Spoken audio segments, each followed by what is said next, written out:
and honorable members of the Portfolio Committee and the Minister and colleagues. My name is Chris Mrauzi. I'm responsible for corporate performance and strategy in the CEO's office in the IDT.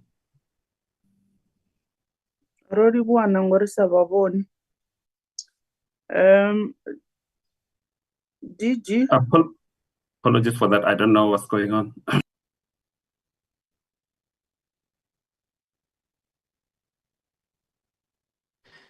Chairperson, if I may. Oh, there he is. Okay. You may proceed, Minister. DG, if you just unmute yourself there. Yes, can you hear me now, Minister, Chairperson? Yes, we can even see Okay. you. Thank you very much, Chairperson. My name is Fiso Mtagane, the DG of Public. Apologies, I had a problem with the glitch. Thank you very much, Honorable Member and Chairperson. The process will be on our side, Minister. We have a presentation that we'll be making, which will be led by our DDG, Adam Tombeni. And then from IDT, we will have our CEO, Ms. Malaka, to lead the presentation, and then we'll be taking questions after that. Thank you very much, Honorable Chairperson. I thought you were still making an introduction of other members. I could see in the platform there are people who are not yet introduced. I don't know whether it's the media or other stakeholders.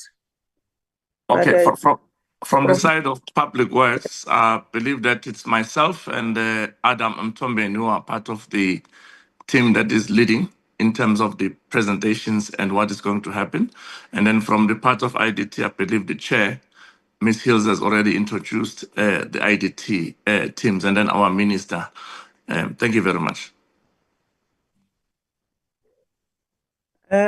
Nols, there are other people like Azara, Karim. Can we get indication, the remainder of those who are in the platform, if I could give it to Raji, who are the members in the platform? We need to know who's present. I also don't know, unfortunately, who Azara Karim is, but I think he's from. They're sending a message. He's sending a message. Says is a journalist from. Yes, thank you, Chair. Okay. Oh, by the way, Jabu is not on the platform where we could request him to give us a list of the journalists, but it's fine. Honorable Vice Reddy, you raised your hand. Yes, Honorable Chairperson, I just want to firstly concur with you. You actually read my mind when you said, let's see who's the members. Let's let them put their cameras on. I just want to know from the chairperson of the board or the CEO that introduced everybody, whether everyone is here. And secondly, how many of the board members are present here today? And whether they will be paid for the time that they are sitting in this meeting. Thank you. And if so, how much per hour do they get paid? Allow me to rule that one to say it will get into deliberations. So we're still making introductions, and the introduction actually will just respond itself for that, how many board members are here, but the rest, they'll respond on the time of the deliberations, the question and answer sessions. Allow me to rule it in that manner, Honorable Radi.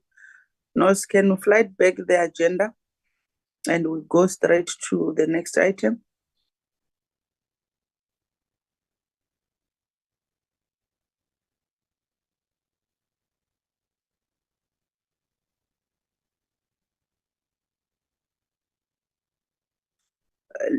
Can you also lead us on the tracking of our resolutions? And members, I'll request you not to dwell much on them, but just make a rectification where you think it's not captured properly.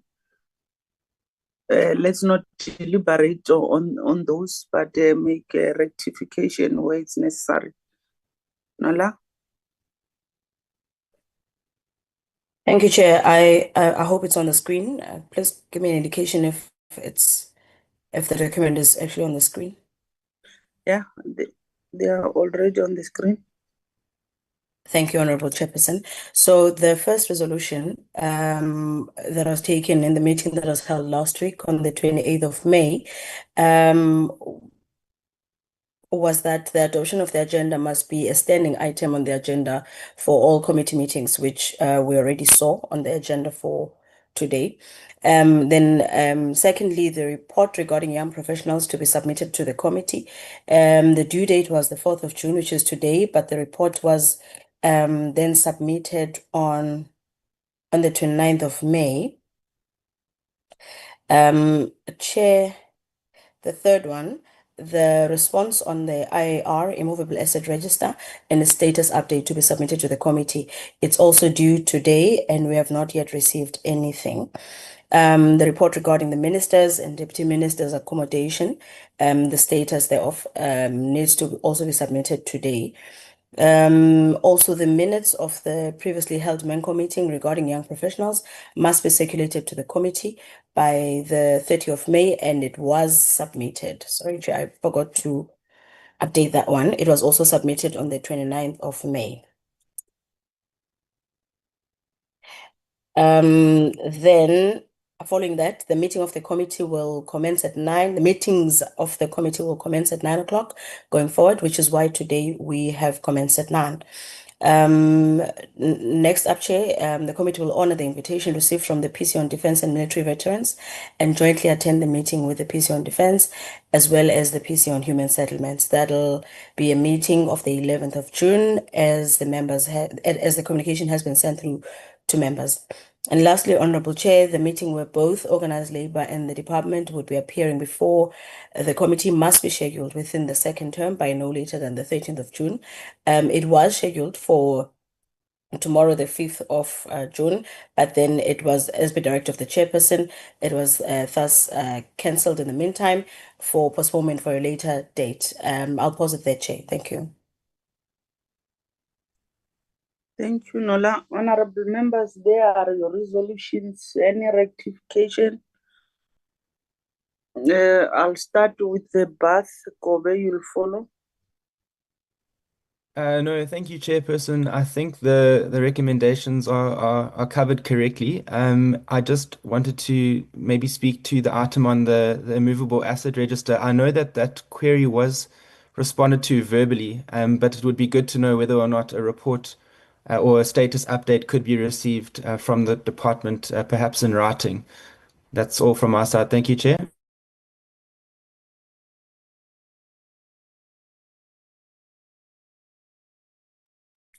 Kobe? Thank you, Chair.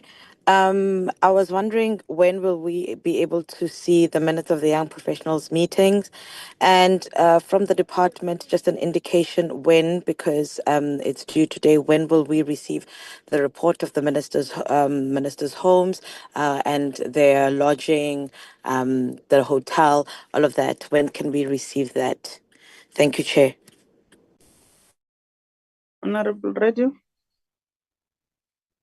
Thank you, Chairperson. Can you see me? Am I audible? Yeah. Right. Yeah, Chairperson, the see issue you are of on the asset register, the one that Honorable Bath referred to. I think this thing is on the agenda for far too long, and it's a very simple question, and I think the DG needs to answer this. What system is the department currently using? And from what we heard the last time, I don't think you were here, DG, but one of the officials said to us that it's not a reliable system. And I'm very worried if we have a system in place that monitors and keeps a record or a register of all the assets of public works in particular, if that system is not reliable. Because if it's so, then we need to act with urgency and get this system replaced. And I think a comment from the DG is what is required here. The second issue raised by Honorable Kobe, the question of ministerial perks, etc., and details around this is something that needs to be presented to this committee as a matter of urgency. This cannot wait for too long. It cannot be an outstanding item on the agenda for too long. I also want to commend Nola for recording, for the way she's recorded this outstanding issues. And I think it's an excellent idea, Chairperson, that you have come up with. Let's do this, and we'll be able to track resolutions and decisions of this committee in a most efficient manner. Thank you very much. Thank you, Raji. We also acknowledge that you are in combat. Unlike yesterday, you were in your suits. We were wondering why members were not in combat. But nevertheless, DG and the minister, you had their outstanding matters that you were supposed to respond within a stipulated time. Others, they're expiring by the end of the business today. Just to give a brief response, then followed, it must be followed by a formal report that you sent to ourselves. It must not be a verbal response only. Just your 2 minutes in response to the concerns raised by the members and how we have captured our resolutions. We are trying to track. We must not just have a meeting that does not have a follow-up, not understanding where we are working from and going. Can I hand it over to yourself, Minister, and the DG to respond within 5 minutes? Thank you, Chairperson. And let me also commend the committee on this idea to track resolutions. Very good. And it also, I think, assists us to keep on track.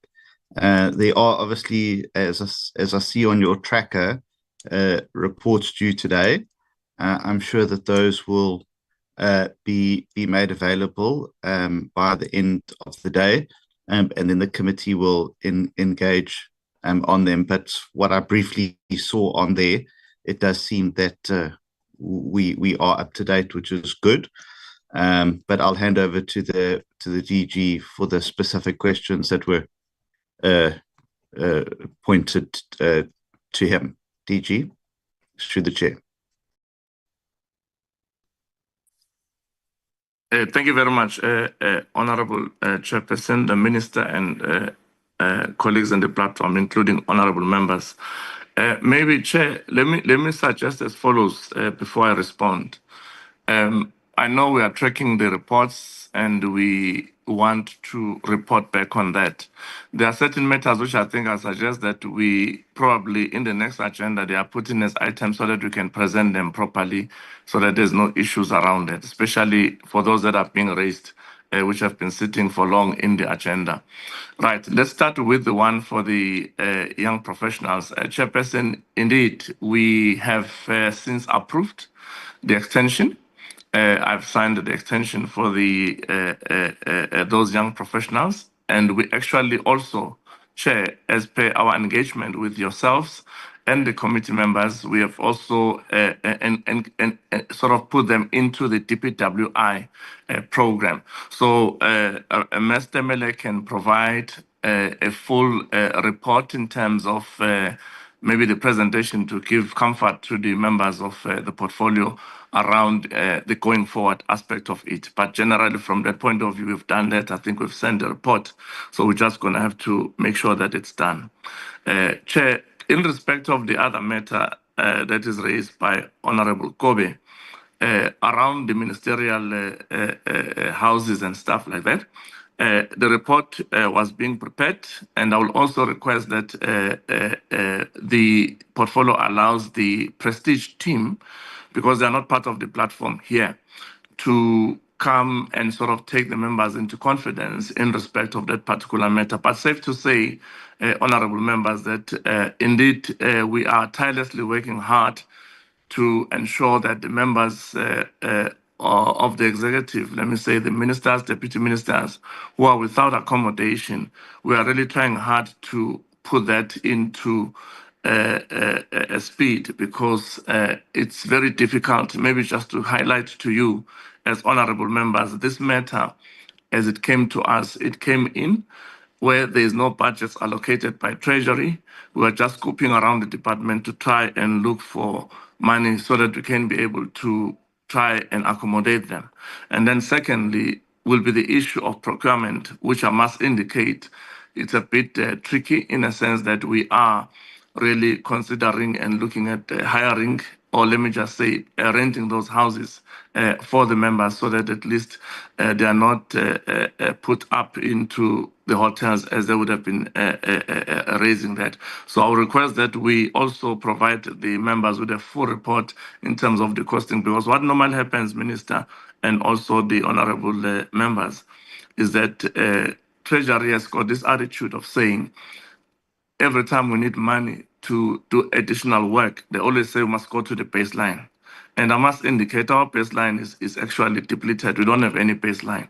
So we'll have to, in some instances, do things that are not proper, where we can take monies meant for other things to do this particular work, because, as you say, Chair, it's not good for the ministers and those that are supposed to stay in the government houses to spend a great deal of time in the hotels.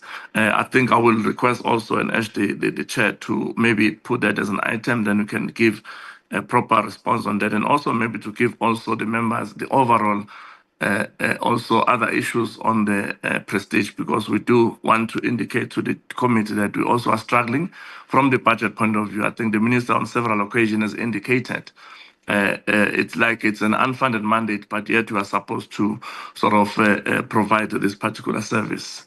The chair, the other matter, I would have missed the other matter, Chairperson, if you can remind me. Then I can respond. Asset register, okay. The asset register, as I know Honorable already wants an answer to say what system. Honorable Reddy, Public Works uses a couple of other systems, but we use Archibus, which is a system that we capture most of our information. And then on financials, there could be other systems, and also PMIS on the property side. So I think what will be best as well to request the chair is that our ICT and also our teams entrusted with this process. I must indicate, Chair, that it's a thing that we've been really struggling to get it on the table, because we've pushed from the side of the minister to get this thing done. And I do believe that when they do the presentation, they will actually indicate the challenges. We do appreciate that the department needs an integrated system, Honorable Reddy. We will be really requesting that again through the chairperson of the committee, that if we can be given that opportunity so that the members can see which systems are there and what we are thinking of going forward in terms of integration.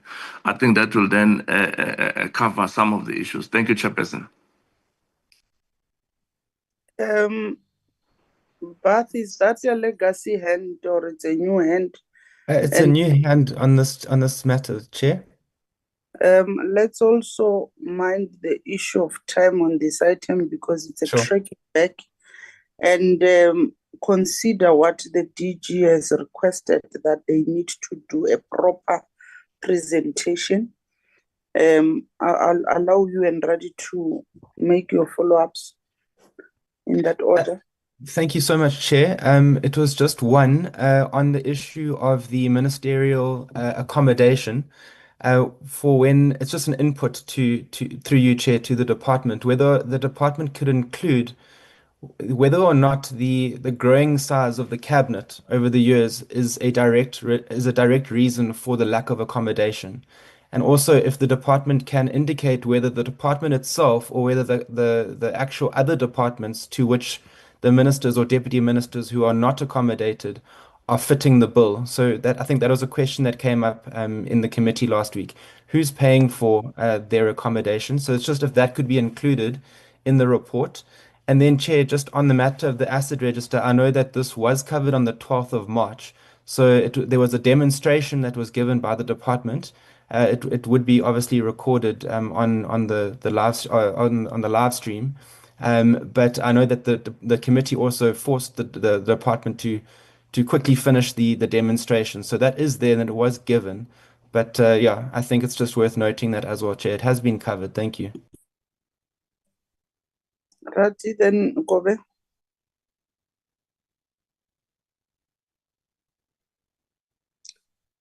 Honorable Vice. I think Honorable Bart and I are coming from two completely different positions when it comes to the assets. Let me just say that the DG must not play games with the committee, and he needs to come up front and tell us straight out whether the system, firstly, from what every time I hear a report, we're getting different stories. Now I'm told that we've got Akibas, we've got PMIS, we've got different systems. They are not integrated.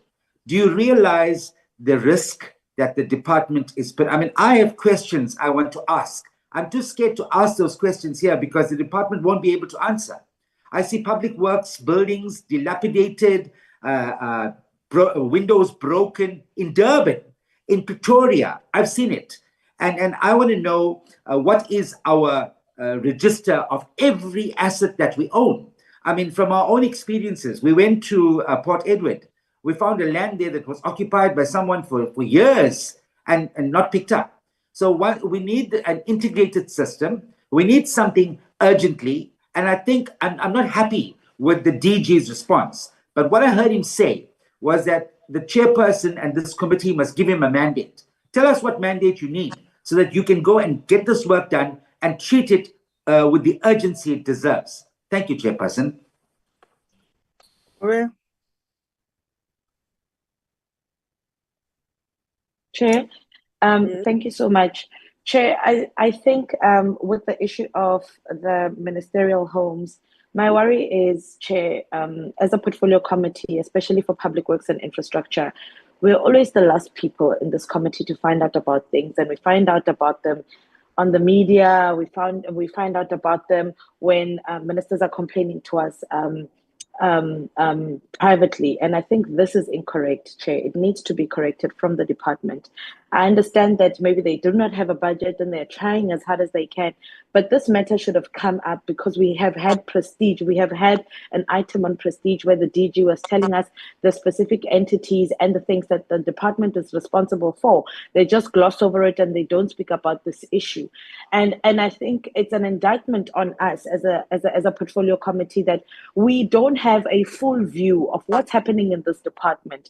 I think on that day, Chair, it mustn't just be a report, it must be a full-on presentation where we get to really understand in matters of prestige, in terms of accommodation, where our ministers are staying, how much it costs, and the challenges that the department has experienced. As a portfolio committee, when the department seems as though it is concealing things from us, it makes it difficult for us to actually even intervene in terms of asking for relevant stakeholders to step in. I think this is an injustice to us as a portfolio committee. It isn't just, an issue of a symposium missing or whatever, but it is really directly affecting what we do, Chair. If ministers are coming to us and deputy ministers and they're asking, because when we ask them questions, written questions, they don't know how to answer because they also don't know where they are staying. I think that the Department of Public Works and Infrastructure really needs to come clean with us as to the assets that they have, what they are responsible for, what they are failing at working at, and how we as a portfolio committee can assist. It doesn't help when you conceal. It makes it look like you're evading accountability, when in fact we could be assisting as a committee to ensure that you are able to reach your objectives as the biggest accommodation or accommodating entity of the country. Thanks, Chair. No, thank you very much, Honorable Chair. Greetings to your good self, members of a portfolio committee, the minister together with his team and support staff. No, Chair, I think Honorable Kobe has just covered me that when they bring the report, it must be detailed. Especially, I was coming to talk about the issue of the accommodation of the ministers, that indeed they must also tell us how much are they paying per month for that accommodation. That's what I wanted to raise. Thank you very much, Chair.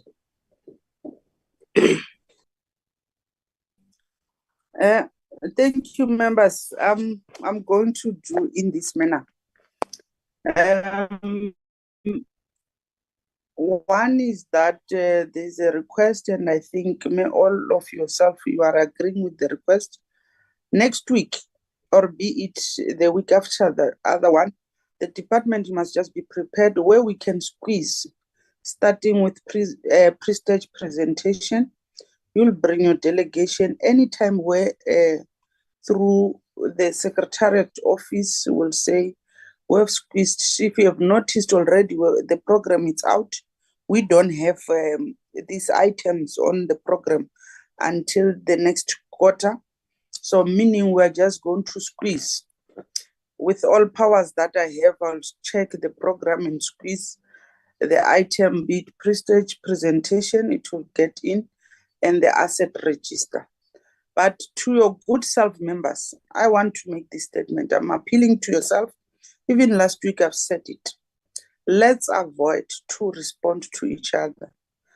As members of the committee, we are one. Our role is to play an oversight over the department and the ministry. And also we have a responsibility where we must assist even the department to advocate on their behalf, or to even advocate for whoever brings the matter into the portfolio. That's our responsibility. It can't be correct coming here and we exchange words amongst ourselves. I want to condemn that, and I believe it will be for the last time where I'll be talking about it. Honorable members, let's avoid it. When a member raises a question, it must be responded by the relevant people, not amongst ourselves. It can't be correct. With due respect, I can't cut a member while the member is on the podium to say it's not correct. You are out of order. It's not you must not respond. But I want to conscientize yourselves. Let's not do that. Ours is to play an oversight role, and we need to assist each other and assist this committee to do our work. Thank you, members. DM and DG and the minister, allow me to say the time for this item has been exhausted, and even your good self members, I'm not going to open for them to respond, but I'm just going to the next item. The resolution for this item is that we'll find a better space in our program and put the two items to be an item on their own, and we deliberate them further. As members have requested to say, it must be a fully detailed presentation where we'll engage on them. It needs to be an item on their own. So that is part of our resolution again. Nola, you'll capture it very well, that whenever we get a space, the department must not even come back and complain or they are not ready. We did not prepare them in time. Wherever I'll find it dim and suit, it means you'll always be ready to bring the pre-stage and the asset register presentation. Just prepare yourself anytime. We're not giving you a specific date because I'm still going to sit with the Manco team and check where we can squeeze you in. Nola, the next item is presentation or follow-up from the IDT. Let's flight it back and I double check whether it's the next item. And as it has been said, we'll request, if it's the next item, I'll request the minister to lead and make your remark in a proper way to welcome the IDT leaders, as you are the leader of this department and its entity. Give your remark, Minister, then you'll hand over to the relevant people, whether be it the chairperson of the board and the CEO, in your order, you will then give to each other. Over to yourself, Minister. Thank you very much. Good morning again to the chairperson and the committee, and let me thank you for the opportunity to provide some opening remarks, and again say, that we believe, honourable members, that the IDT matters, and that it has a key role to play in public infrastructure, particularly in the social infrastructure space. And that's why it's so vital that we have an entity that works, functions, and delivers. But as we have seen in the public, there have been some challenges that have beset the entity over the last while.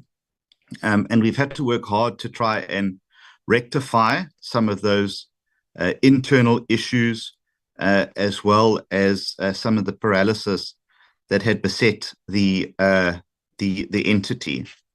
Now, it's obviously public knowledge that one of the first things that we had to do was to remove two former appointees, ministerial appointees, because in the first instance, the former chairperson was not lawfully permitted to occupy that position because they were appointed as ministerial appointees.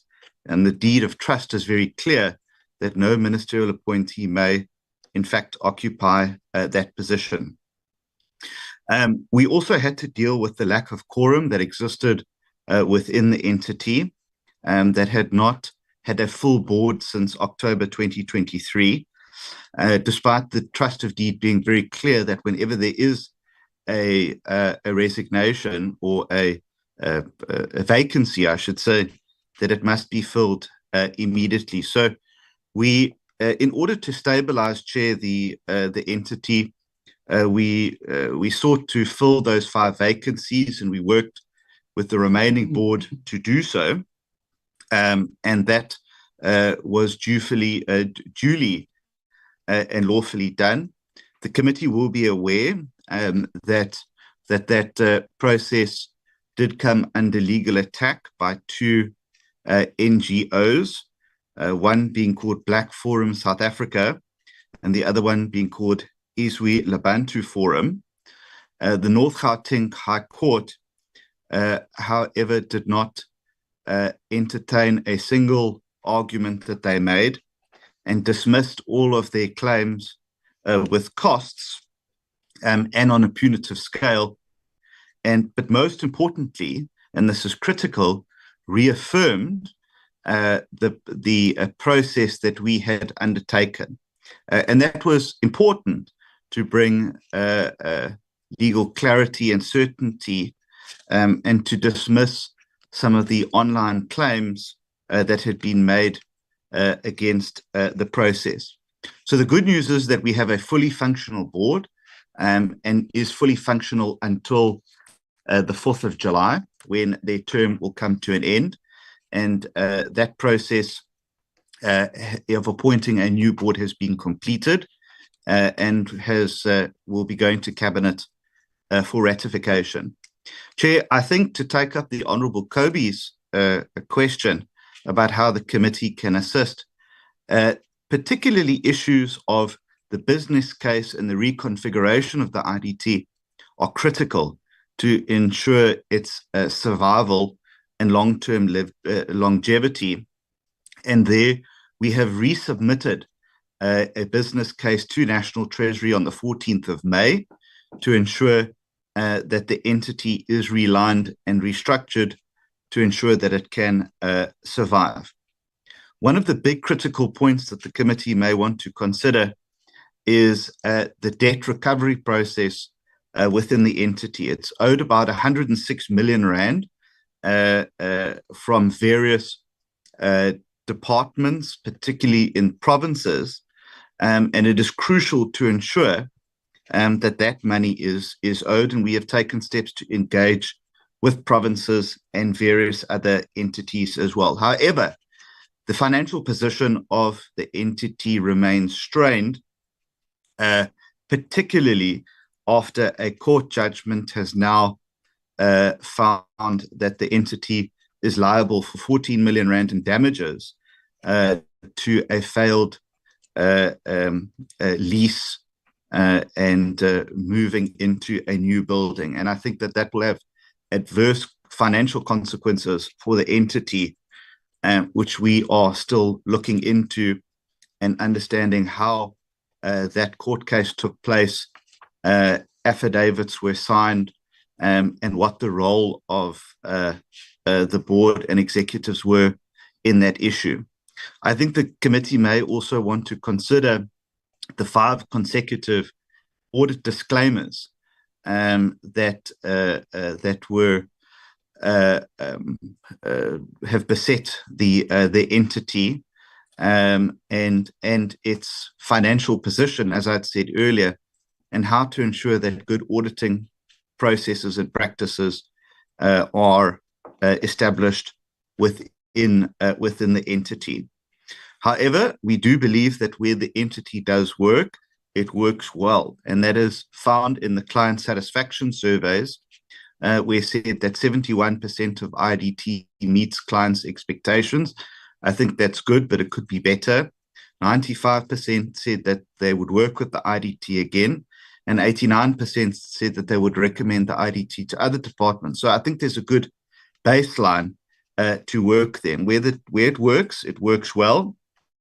But I think that there are issues that have obviously been highlighted, that when it doesn't work, that there are matters that need to be resolved.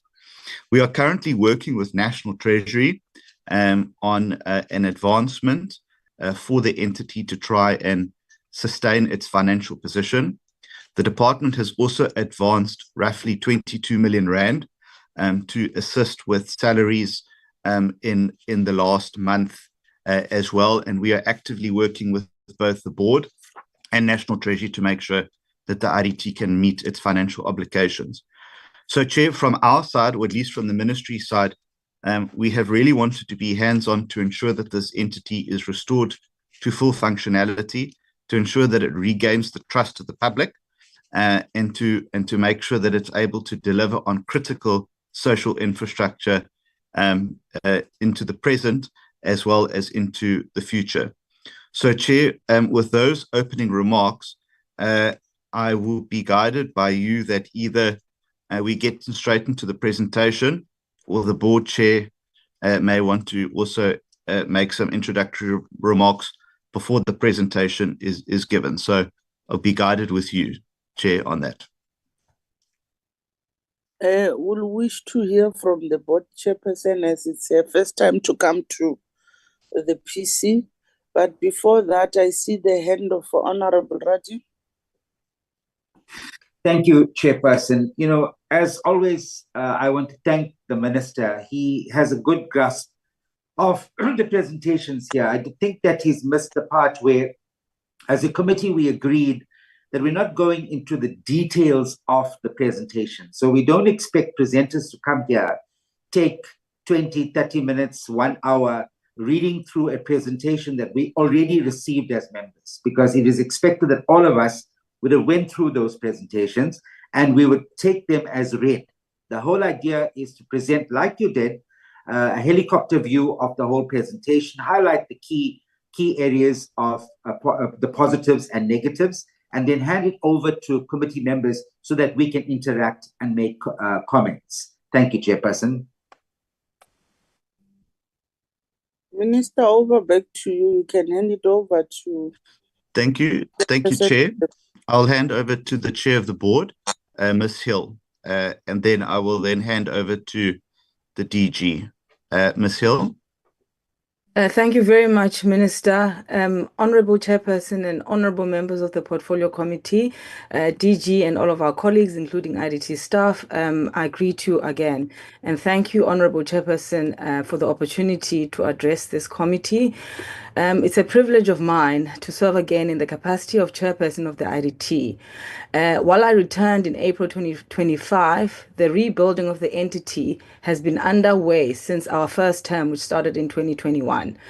When the board was first reconstituted following a governance crisis, the original mandate, which is to stabilize and reposition the IDT as a capable and financially viable implementation agent, remains firmly in place.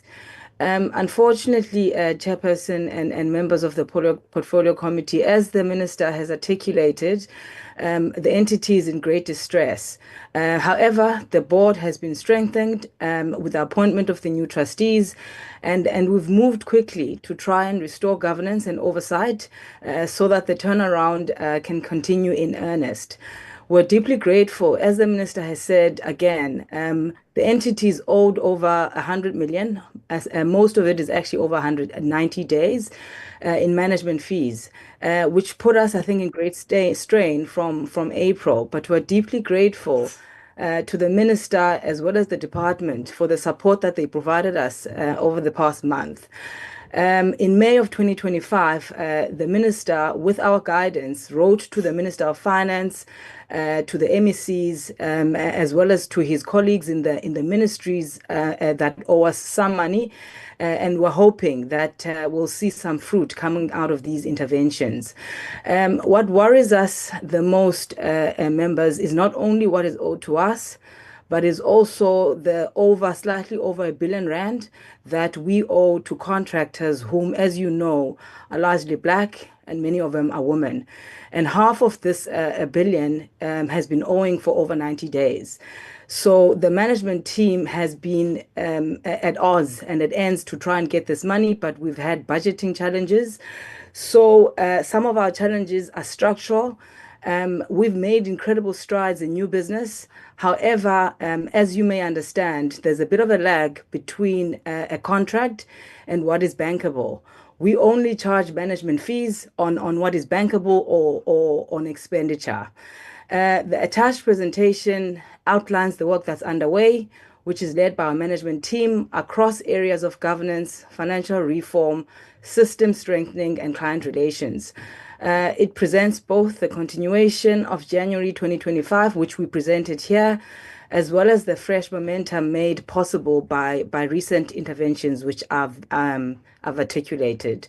We still believe that the IDT is vital in delivering developmental infrastructure, and we're grateful for your support, Honourable Chairperson and the Ministry. I now invite our CEO to take us through the presentation. Thank you. Sorry, Chair, if I can just say, I think let's just do the DPWI presentation first. We will summarize it as it's not very long, and then we could do the IDT one as well from there. Chair, that would just be a recommendation.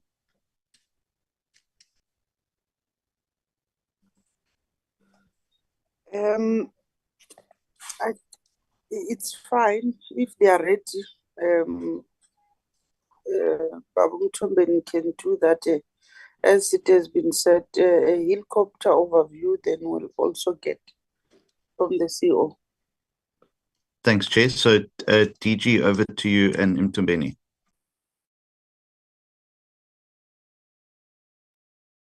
Well, thank you very much, Minister. Thank you very much, Honourable Chair. As guided by the committee, I think we always take the report as read. But let me just highlight the key things that we're going to cover as a DPWI. Honourable Chair, we will give you the update on the sustainability of IDT. And then we also will give you the update on the filling of the vacancies on the new upcoming board, and also the issue of the business case process as an issue. And then after that, then IDT CEO, through the chairperson, will then present their own turnaround plans for this current financial year. So I think that is in order, Chairperson. If through you, Mr. Adam Mtombeni, can start to lead that presentation. Thank you. You bear in mind, you only have 15 minutes. Yeah. Yeah. So, okay, the Adam will actually do the presentation at a high level. Thank you. Honorable Chairperson, may we request that we be given sharing rights, because I can see that it says here the host has disabled sharing. So if we can get sharing rights. Nice. Already done, Chair. Okay. Thank you so much, Honorable Chair and honorable members.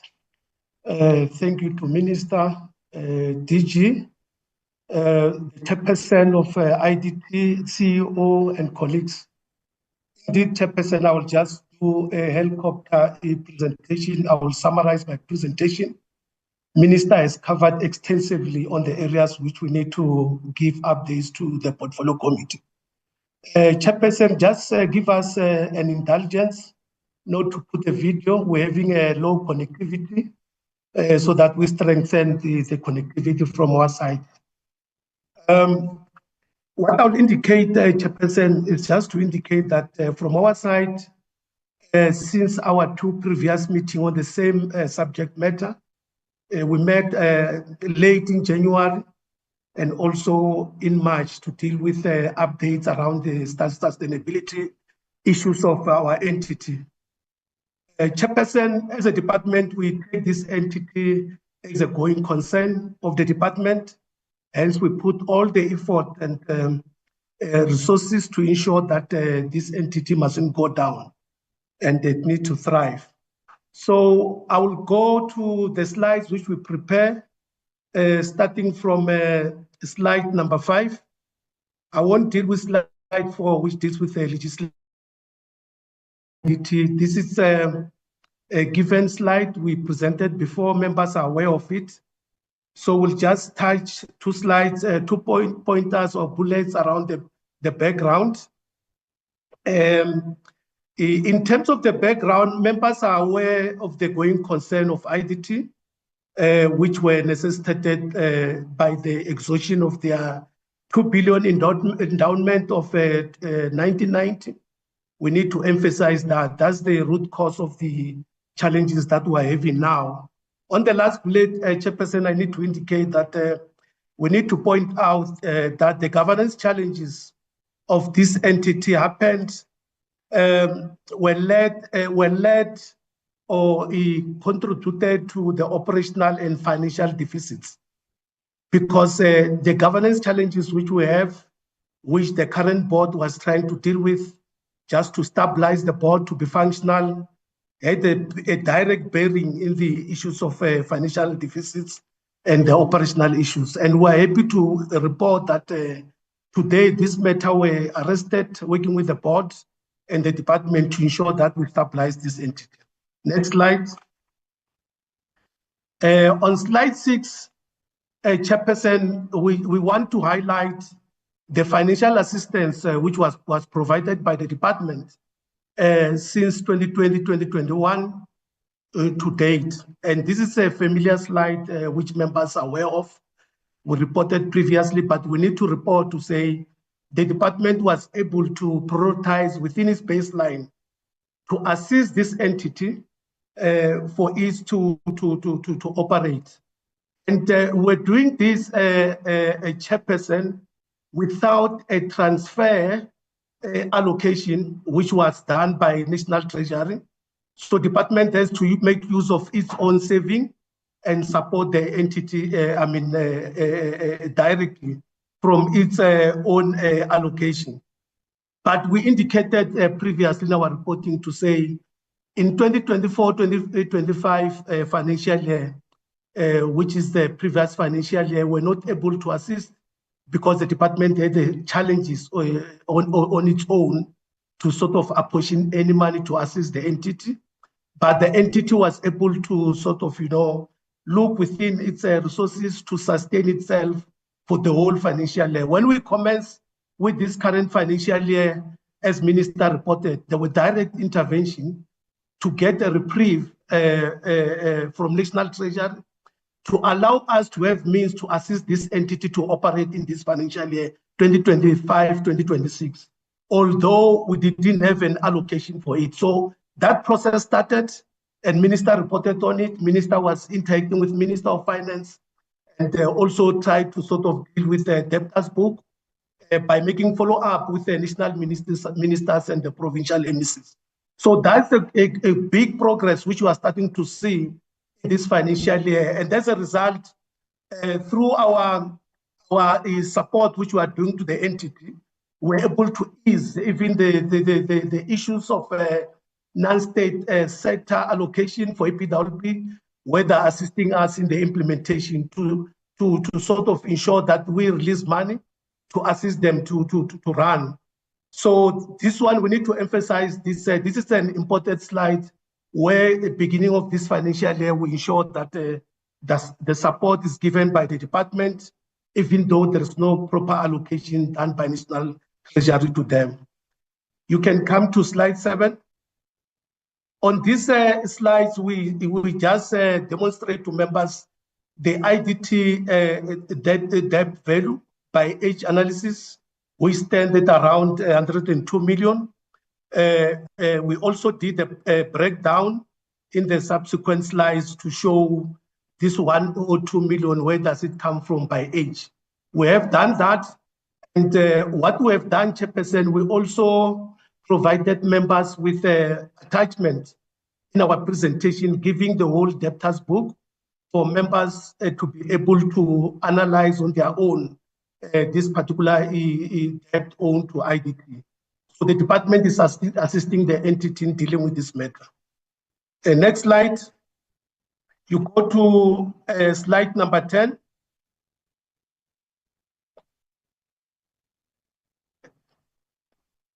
Here is slide number 10, Chairperson. We sort of refer to ways of sustaining IDT as a department.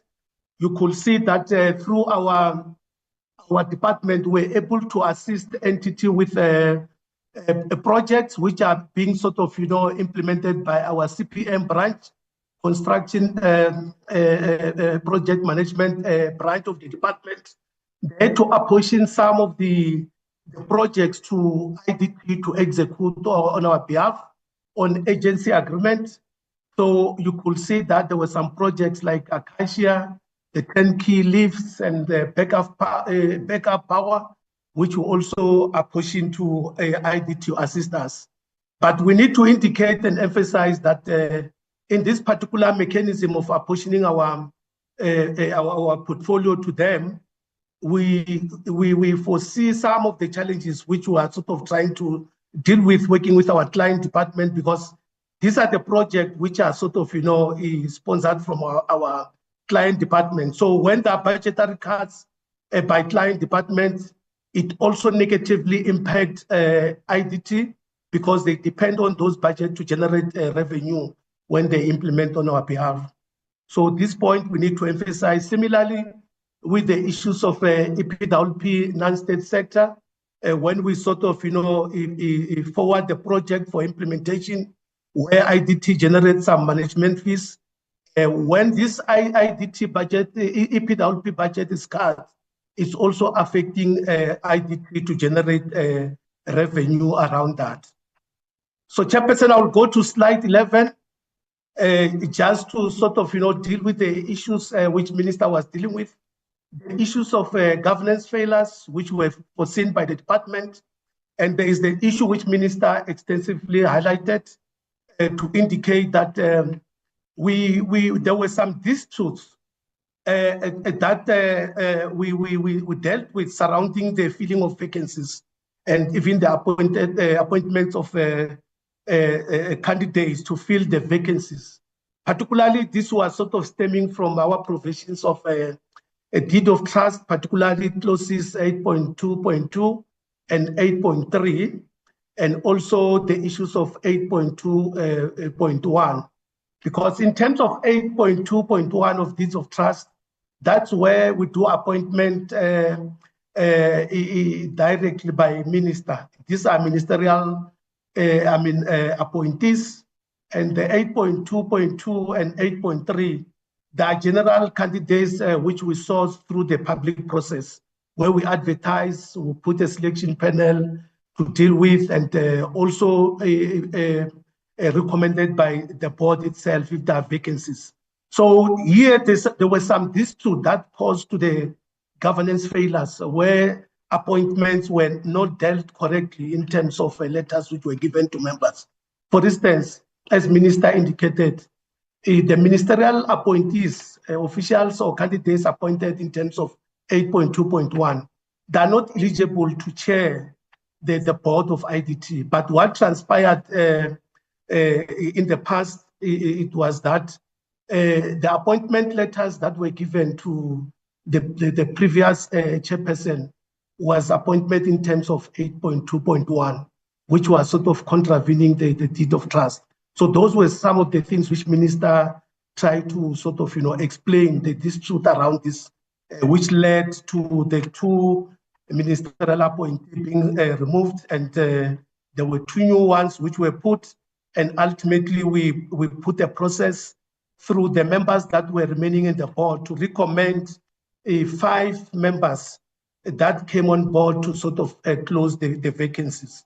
So wanted to sort of emphasize that point to say there are weaknesses on the deed of trust itself, which caused a lot of misinterpretation. But what we have done in the department to deal with these issues of contradictions around these sections, we have since met as a policy branch, the department working with the management of IDT to try to amend the deed of trust. So that process has happened. The proposition that has been done by policy branch going to the minister to see the amendments and the board, so that we be able to align these appointment processes going forward, so that we don't need to have a differentiation of members who come through the public process and members that come directly by ministerial appointment. So we're trying to streamline these clauses by sort of amending the deed of trust itself. So that process has happened. So now we're finalizing the amendment so that there's a seamless process. When we start with the new board, we are able to sort of, have a good provisions that will guide the governance of this entity. The next slide is slide 12, dealing with the governance failures. That's where we're sort of, highlighting the lack of quorum, which Minister indicated since November till February, where there was no quorum, and the issues which the portfolio committee was so worried about the quorum, because the fiduciary duties of the board couldn't be fulfilled if the quorum was not adequate. So this matter has been addressed. Now we have a full functional board. We can now go to slide 13. Slide 13, that's where we're chairperson highlighting the legal challenges which we encountered in terms of the appointment of the 5 members who would close the vacancies. Minister articulated this point very well, even the outcome of the North Gauteng High Court in terms of how they interpreted our processes in appointing those members. And we do have those members appointed that are now operational, forming part of the board. So now we have a 12-member board which is running. And the last part, chairperson, in slide 15, is where we indicate that subsequent to the meeting which we held with members in March, where we presented an action plan to the portfolio committee, how we'll deal with the process of appointing a new board. We're following that plan. It moves swiftly to an extent that the new board, through the selection panel which was appointed, recommended to the minister in terms of the public process which they had, and minister is now consulting the cabinet in terms of getting the concurrence of the new board. The intention is to have this board to start, new board to start to operate from the 5th of July 2025. So now the whole of this March will be sort of seeing the outcome of cabinet to see how best they make the concurrent in terms of recommendation which minister made. The last slide, which is slide 16, is the one for business case, which minister explained to say minister is now consulting National Treasury again by resubmitting the business case for them to deal with the section 38(1)(m) of the PFMA. This section allow our accounting officer to sort of consult National Treasury when you want to sort of come with a new board, or you want to sort of reconfigure a board or an entity. So we need to get a written confirmation or concurrence by National Treasury, so that when we go to cabinet, they need to sort of agree in terms of how we foresee the reconfiguration process, what corporate form do we want to put for the entity. Like in this case, of IDT, the business case is proposing a new corporate form, which is Schedule 3B of the PFMA, a state-owned company, which will be able to be governed by the Memorandum of Incorporation, where the directors will be able to run the affairs of IDT as a company. And also, another option is just to retain the current scheduling of IDT, which is a Schedule 2. So we also, that status is also favorable for IDT to have flexibility in order to run its operation. Chairperson, in a nutshell, this is the presentation from the side of the department in terms of the sustainability of this entity and even to improve governance. Thank you so much, Chairperson. Yes, yeah.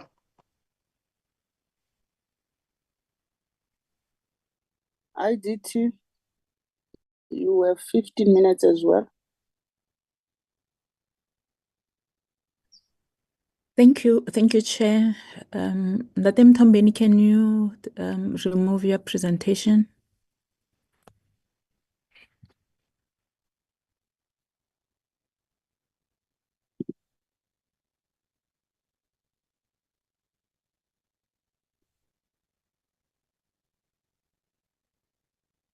Oh.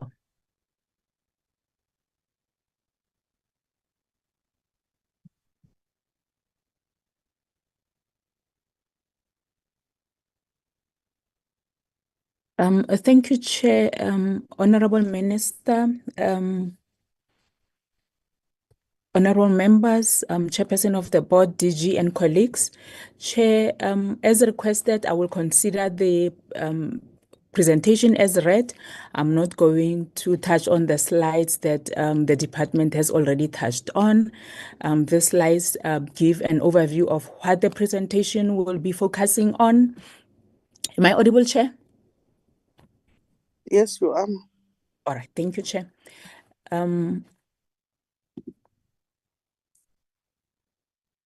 not going to touch on the purpose, Chair, as we have already highlighted the purpose of our presentation today. This slide summarizes our existence as the IDT. It was presented before. I'm not going to repeat on it, Chair. The chairperson of the board touched on these turnaround initiatives since their appointment in 2021, Chair, which focused on the business generation, policy review, and audit outcomes. I'm not also going to touch into detail about it. She did go into detail. And also touched on the slide on what the initiatives were since their appointment. And also the minister and Datem Tombeni touched on the IDT reconfiguration process and where it is at the current moment, Chair. In terms of our value proposition, Chair, this slide was also presented in the previous presentation, which really emphasizes our existence to be an implementing agent on social infrastructure, priorities, creating of job opportunities, especially on the EPWP program that we are implementing on behalf of the department.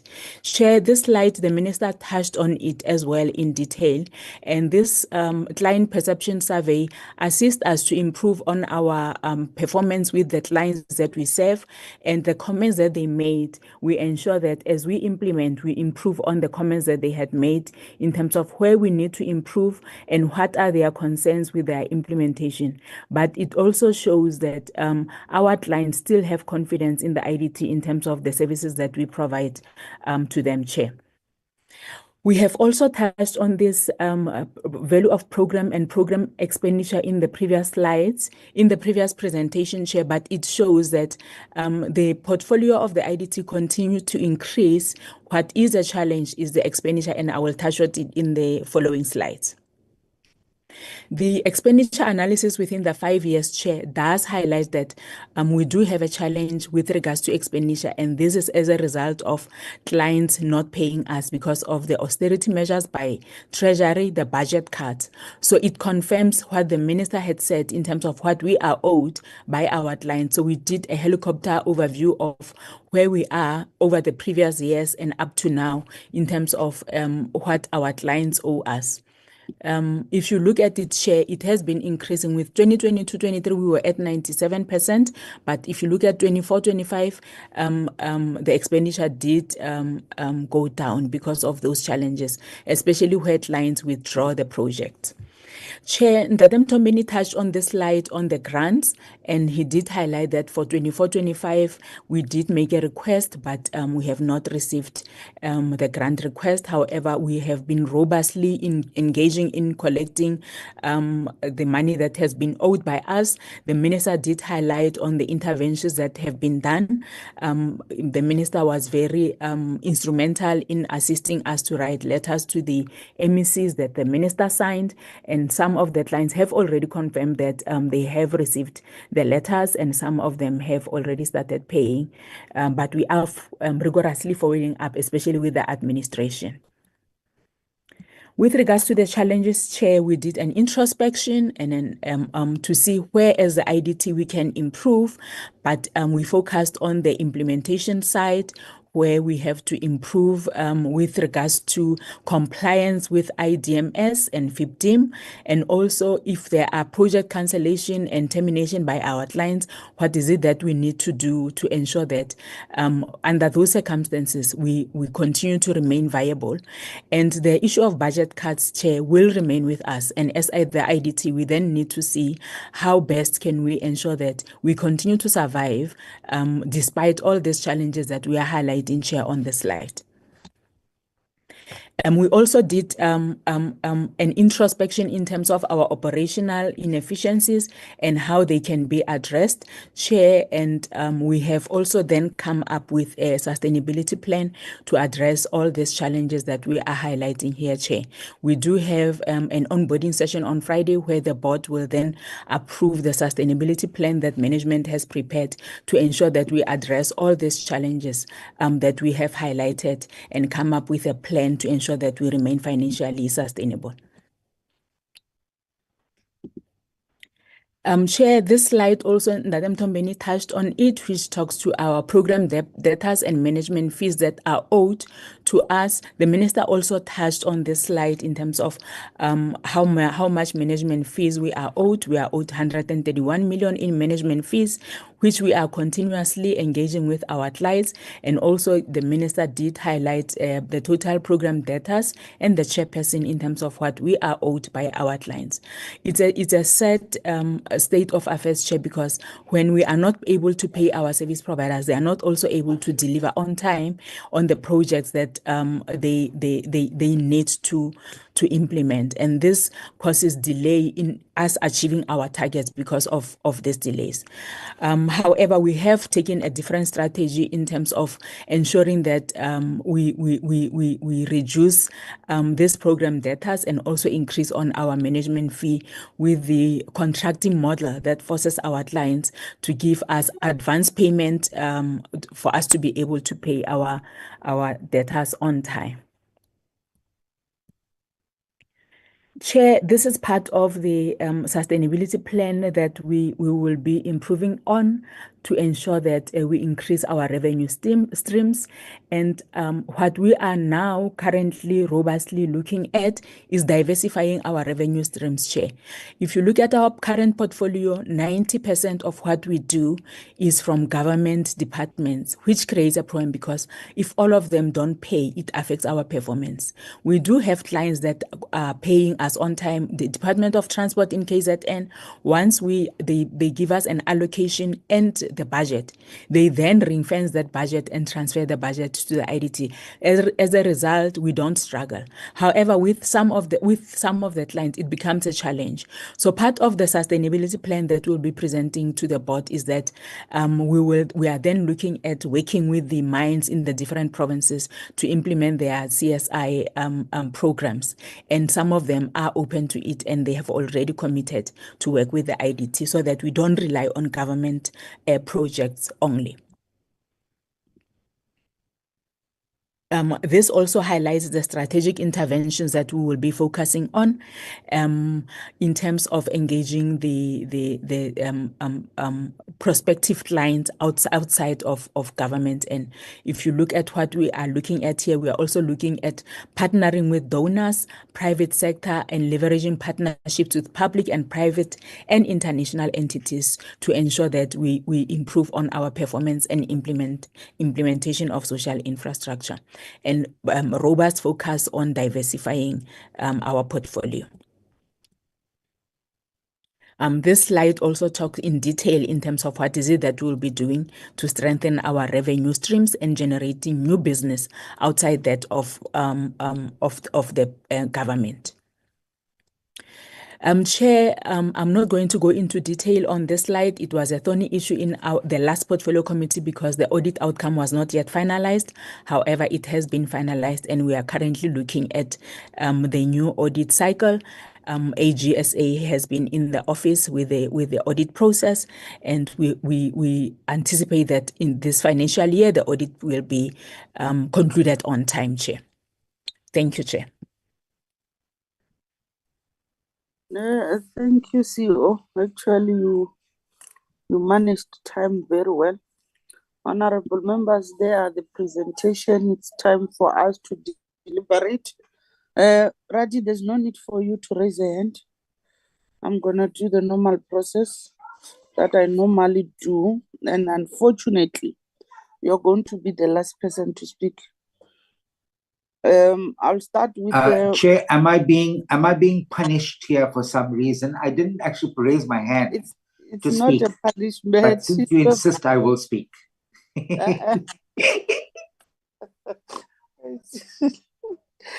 I'll start with Honorable Makasi. You'll be the first one. Honorable Marais, Ngumalo, and Lekape, you'll be the fourth one. In that order, please. Thank you, Chair, and greetings to the honorable members in the meeting, the Minister and the department led by the DG, and welcome the presentation that has been done to us. Chair, I have a question based on what the presenter was saying from IDT around the issue of the helicopter approach that they've done on the debts that it's owed to them, in checking what steps are they in place to assist them in ensuring that the client departments pay for IDT services, and then how do they plan to address the matters of weak internal financial controls which affect governance and operational issues. Thank you, Chair.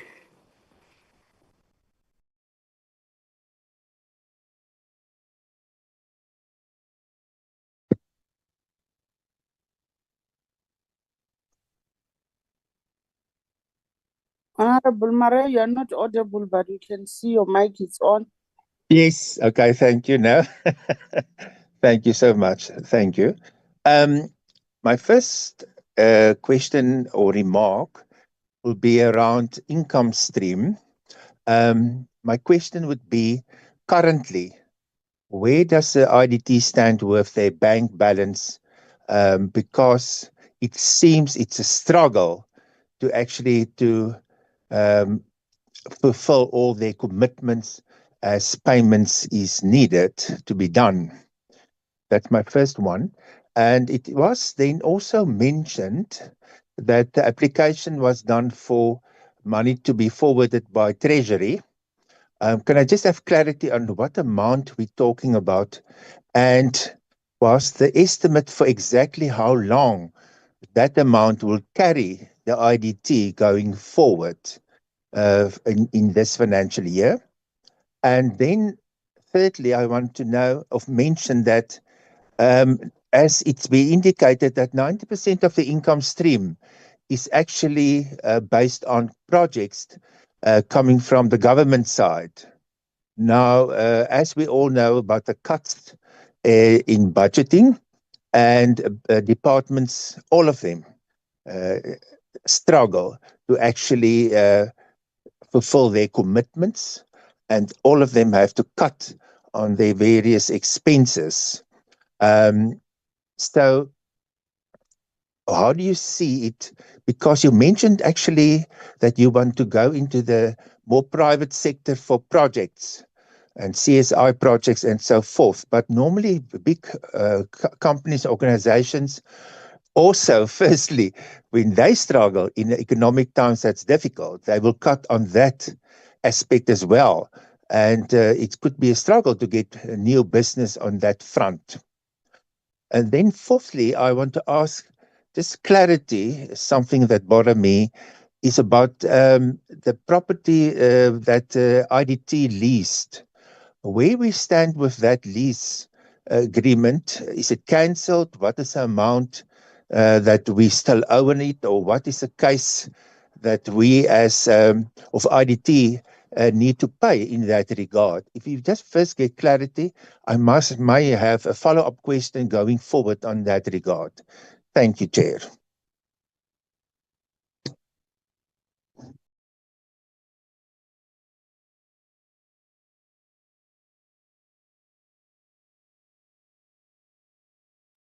Babu Nxumalo, are you on the platform? Oh, okay. Thank you, Chair, for this opportunity. I thought I was the fourth one. Okay, yeah, I'm now the fourth one. Thank you. I heard the minister saying that they have taken steps to make sure that departments that owe IDT are paying them. They do commit to the promises that they've made. Now, my question is to the minister: how do you think this time will be different? Since it's been a culture of some sort that they don't pay.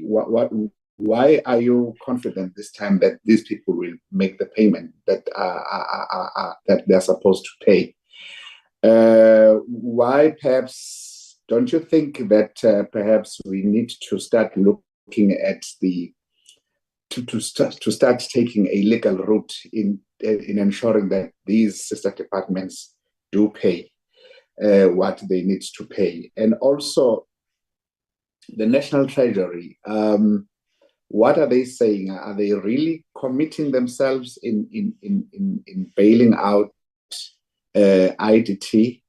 What is their stance at the moment? Because looking at the what is this the last financial year, IDT got zero funding from National Treasury.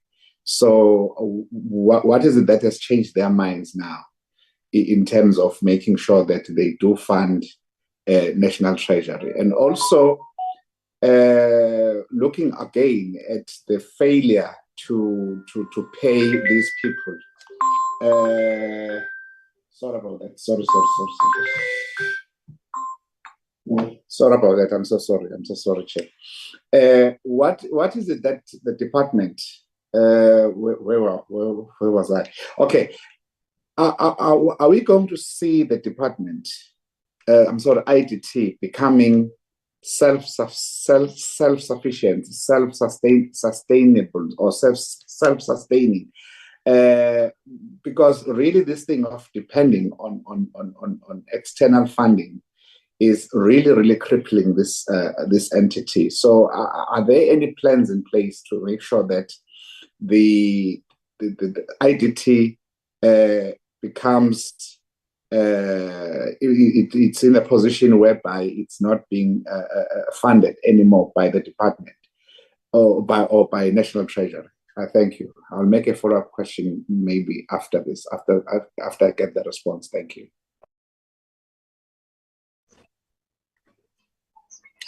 Thank you, Chair. Good morning to yourself and the colleagues. Chair, I just want to... We have not seen you today, Letlape.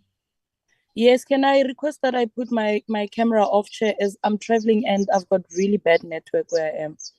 Okay. Thanks. I just want to check, the minister spoke about the business case that they're still busy with. I thought the last meeting that we had, it was reported that it's being finalized, it's been sent wherever that is supposed to be sent. I just want to check what legislative changes are being considered to accommodate this reconfiguration of IDT as a company under the Companies Act. If you can just brief us on that. And you know what, it's a bit tricky that IDT entirely depends on the department for its financials. And I'm saying this because it has got so many defaulters that the minister, the previous meeting, they said that they're going to come up with measures on addressing it. And I hear now that he has in fact tried to put some systems in place. If maybe we can check how much have these departments committed since the minister has tried to intervene in this issue of departments not paying IDT for the services rendered. Because IDT cannot continue to be dependent on the department itself. The DG in his opening said that they don't have baseline. They don't have a baseline anymore, which means that they get to a point where they are not able to finance IDT anymore. And that is why it's important that these sister departments that are getting services from IDT commit and actually pay the entity so that the entity is able to continue functioning. And it's a very urgent matter, because if we fail to intervene, or if the minister is not able to get these departments to commit and to actually pay, IDT runs a risk of operating on a zero budget with services still expected from them. And we know how that ends up with projects not being finished, projects being withdrawn, and all of that. So maybe if the minister can also just take us through what improvements have been there since the intervention measures has been put in place. Can the IDT maybe provide us with that list, with the list of projects that are affected by protests, extortion, and community disruptions? And also just brief us on how they are working with law enforcement and municipalities to mitigate these risks. The minister also mentioned, also in the report, that IDT is at 71% of your clients saying that they are satisfied with your service. And I just want to check, what is it that we are doing with the 29? We're at 71 years, but the intention is for IDT to be able to render 100% satisfactory service. What is it that we have put in place to ensure that we address these issues? And I would assume that the 29% would be projects that are not finished, whatever the case may be, may also be due to the fact that budgets and funds are not allocated to IDT. And why are these continuous issues with feasibility assessments, late project approvals, and failure to secure land availability before implementation? Why are there such issues up to now? And can we get a geographic breakdown as well as the demographics of the 126 candidates and 21 registered professionals? How many are youth? How many are women? And how many are people living with disabilities? And I also want to check, what is your long-term retention plan to prevent the loss of skilled personnel to private sector? We are losing professionals to private sector for various reasons. And I just want to check what is our retention plan in ensuring that we don't continue to lose these professionals into the private sector. You know, on the issue of the appointments of the releasing of these IDT board members who were released and the appointment of new members, I don't think we are ready to put this issue to bed if we are not going to get the conclusions from the ministry. I know the minister, we read on social media when you wrote a statement about the court outcomes and all of that. But the Deputy Minister of Public Works, in a meeting we had with IDT, in absentia of the Minister of Public Works, confirmed to us that the 2 members who were released by the current Minister of Public Works were in fact not appointed by the minister, and they followed the normal process of all the other appointees. And now the minister comes again, gets a legal opinion, goes to court, whatever the case may be, and then the outcome is that the 2 members of the board were ministerial appointees. Can we get clarity? Because there seems to be a serious contradiction between the minister and the deputy minister. And by the way, the current deputy minister was the Minister of Public Works at the time. So we really need to get clarity from the 2 ministers, the deputy minister and the minister, on what really happened, so that we're able to put this issue to bed. There's people who were kicked out of the board, and we need to come to the conclusion of it, on what happened. If the minister was right, or if the deputy minister misled this committee, and if he misled this committee, he must come back here and account. We really need to put this matter to bed, and we have not done so. A media statement cannot conclude this issue of board members who were appointed, and we know that their term is coming to an end, but it really needs to be fixed, because if not, then it means if the current minister is moved from IDT or from Public Works, the next minister that comes in is going to do the same thing that happened, and it continues to create this confusion in the department. And we are doing this, we need to put it to bed, and we need to clear it for all the other entities not to find themselves in the same situation as IDT. I think I'll come back. Oh, also, has the outcome of the PSCE review been communicated to IDT or to Parliament? If we can get an indication of that, Chair. I'll come in again for follow-up questions. Thanks, Chair. Thank you. The next batch, maybe before I call the next batch, Nola, can I get an Chairperson, I was the last speaker in the first batch. No. I said you'll be the last to ask questions. The last of the last. Yeah, you are talking too much. Let's give those who are not talking a space. You'll be the last. No, you are not right. You are not right. You are emotional. Please don't be emotional. You want me to mute you? Before I proceed, I'm noticing something, honorable members, to our the support staff. Nola, can I get an indication that staff is in the meeting? Let me check, Chair. I'm not certain though. According to my screen, I can't see Stabi. Khadija, Yes, she's not. When last did you speak to Stabi? I don't know, Chair. I can't confirm. Khadija? Khadija's also not on the platform. Sorry, Chair, to interrupt. I was speaking to her yesterday. She says she's on the sick leave. Thank you very much. Khadija is on the platform, Chair. Yes, members, why I paused, because I got that before we could start a meeting, we're supposed to get the sick leave, which I think it's not correct from ourselves, and especially myself as the chair, not to indicate that one of our staff members is not well, and it looks like it's serious. She's waiting for an operation. I'll request even yourself members to assist in prayers, as all of us, while we are not well, you keep on praying for us, and I'll request Khadija to send a speedy recovery pack to Stabi from the portfolio committee. I hope, Khadija, you are getting that officially. You must send her a pack of a speedy recovery. Then the next batch will be yourself, Mahlangu.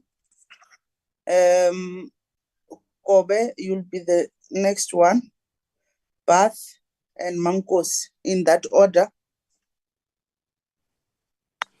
And me, Chair, what happened to me? You'll be the last of the last, Agar.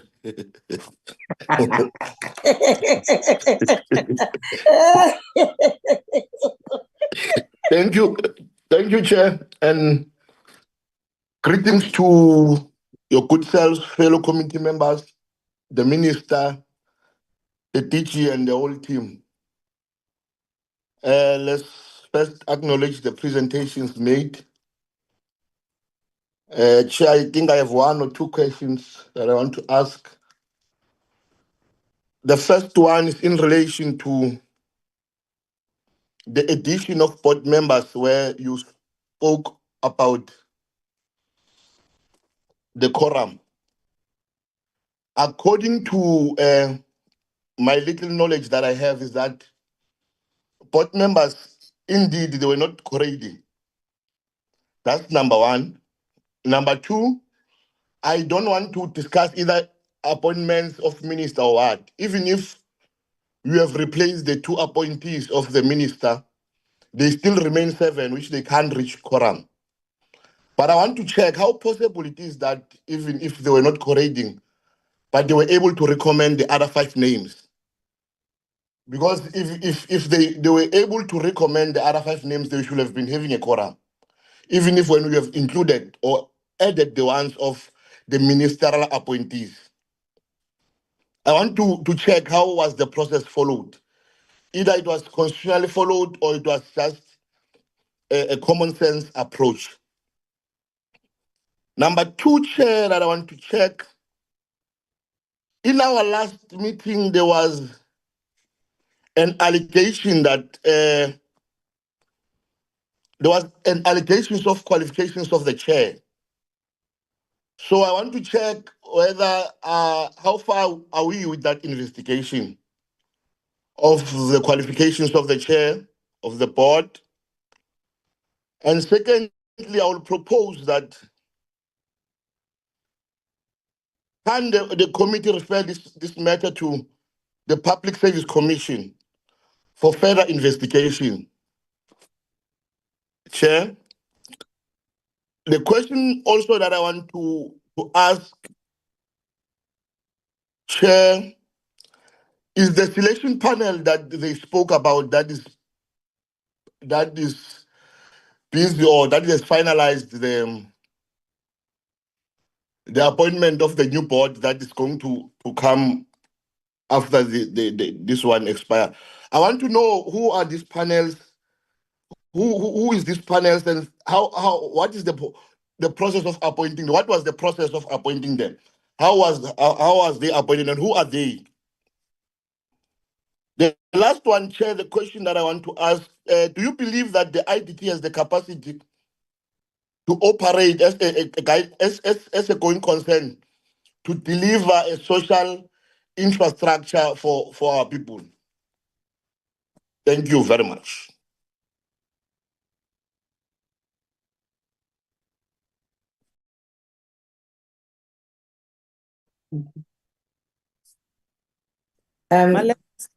If I may come in, Chair. Thank you. Chair, I think I'm going to raise concerns that the previous speakers have raised, particularly just starting off with where Mahlangu has left off to say, do we believe that IDT really can carry on with its mandate? And I ask this, Chair, because it doesn't seem from the time that they've shown us in the graph that there has ever been a time where we can see a healthy balance sheet arising from this. They've got a portfolio value that looks healthy, that is fine, but they don't have the ability to match that value and maximize on it and make income out of it. And after the depletion of the 2 billion rand. So I'm just asking, just as a genuine question, if we do see a viability and a continued existence from the IDT. Right now, as it stands, its salary bill is at 265 million rand. My question to the IDT is, are you meeting your salary obligations? In terms of SARS as well, are you able to meet your commitments because you are barely breathing through the wound here?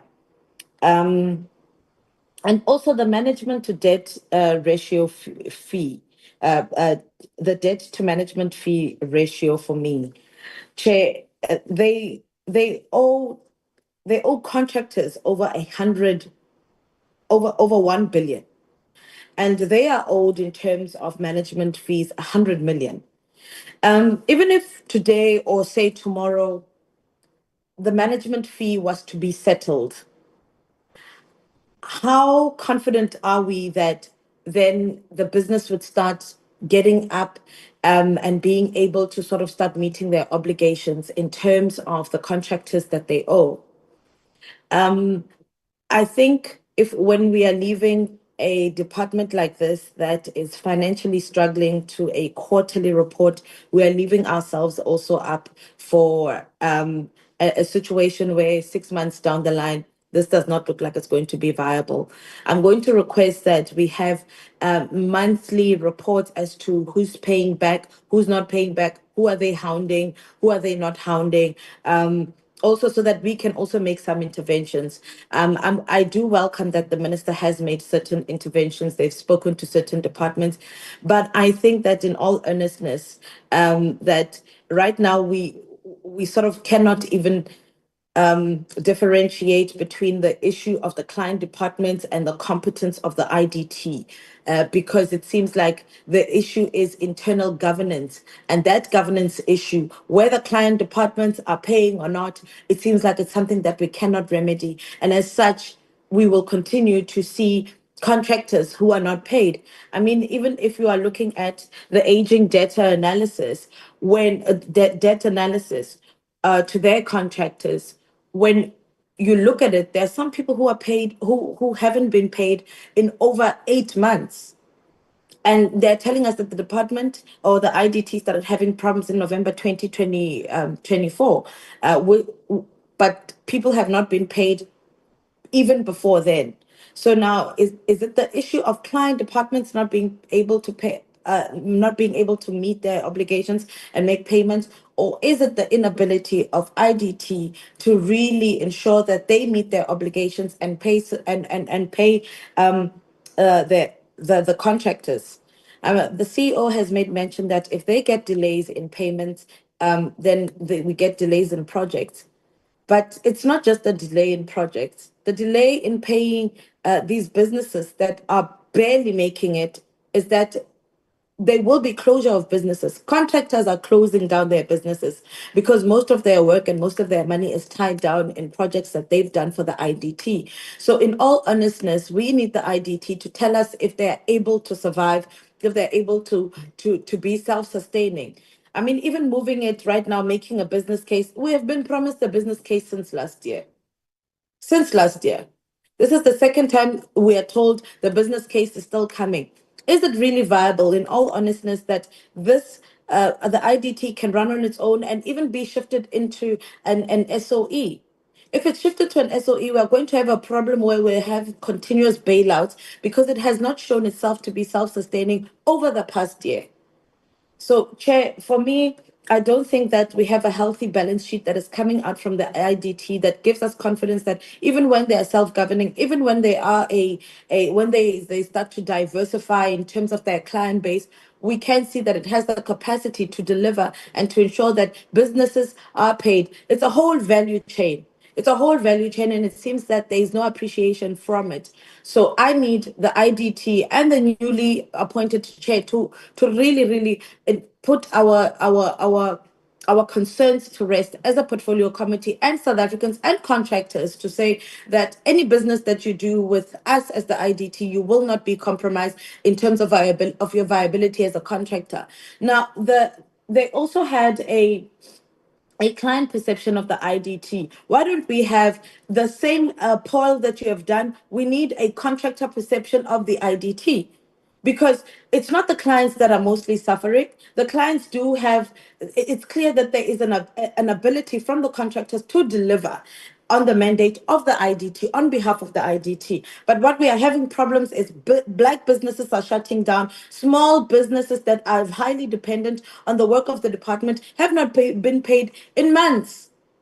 So we need the same way you did a client perception of the IDT that is impressive at 71%. Give us a perception of the contractors that have worked with the IDT and what their perception is of the IDT in terms of their ability to run. Thank you, Chair.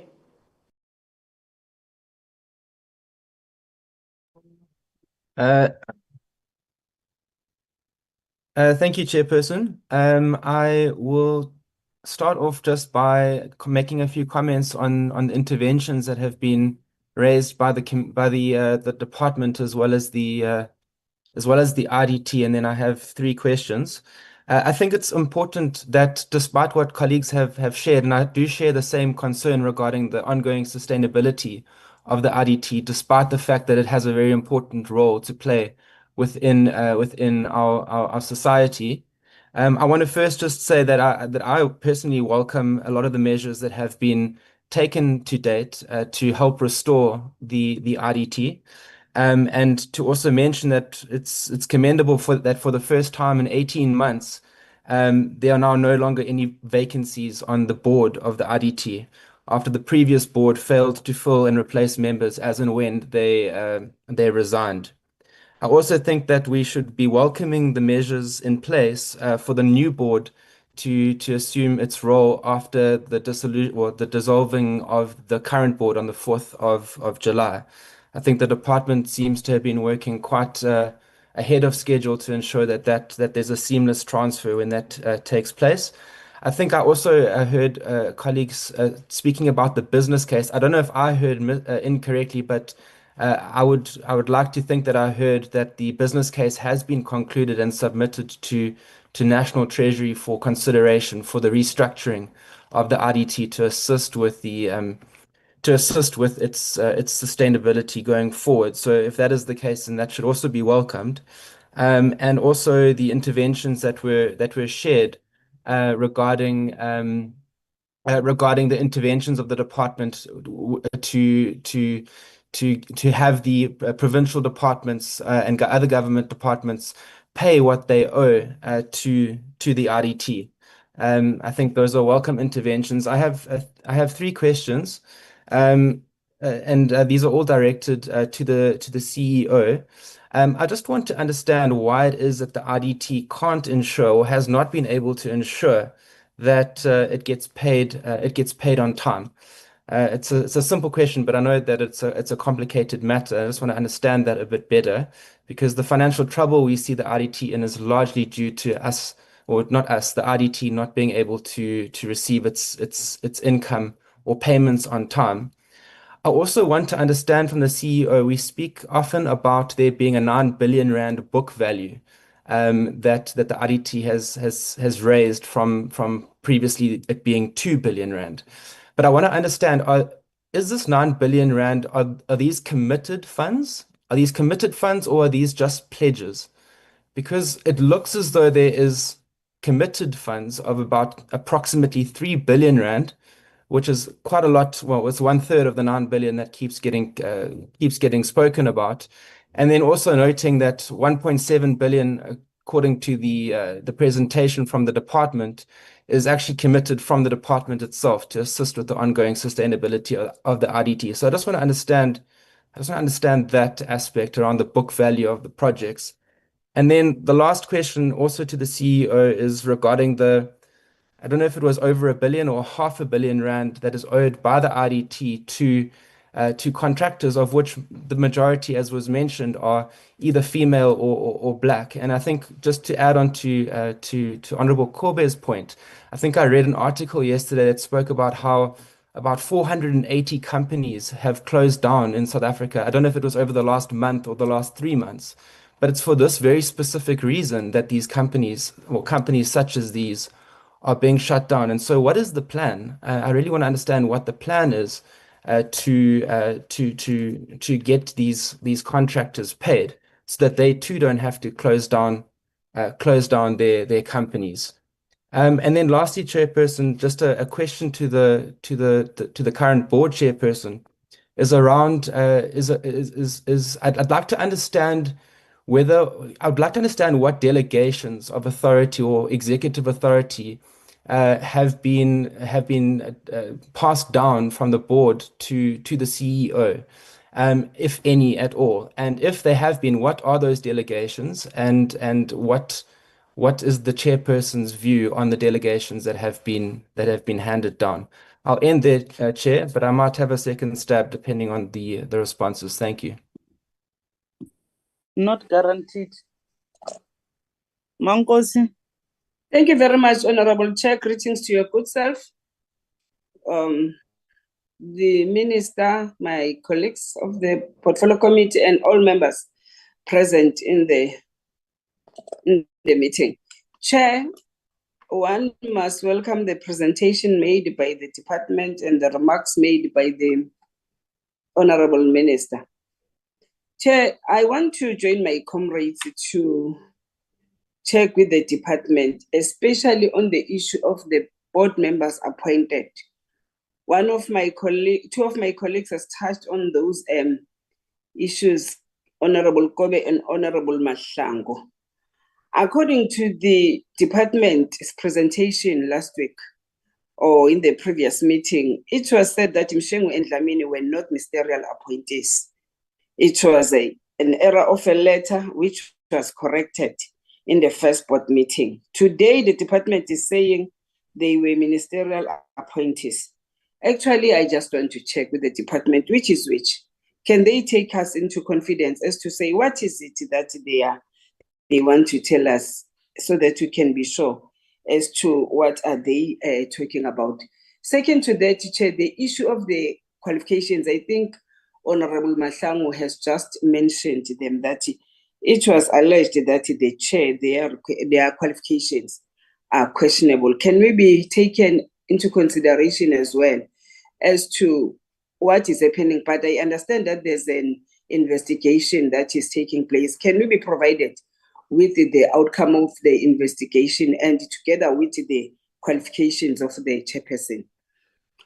Secondly, Chair, I just want to check with the department as to say, why did they stop funding the IDT? Why the commitment or the funding was stopped?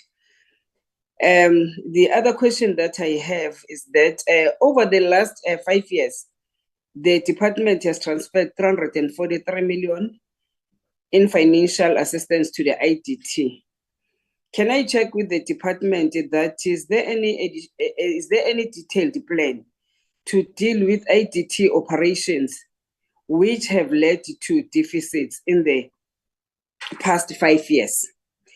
Lastly, Chair, can they please elaborate on the plan and provide insights on what causes this operational deficits in the entity? Thank you, Chair. I submit.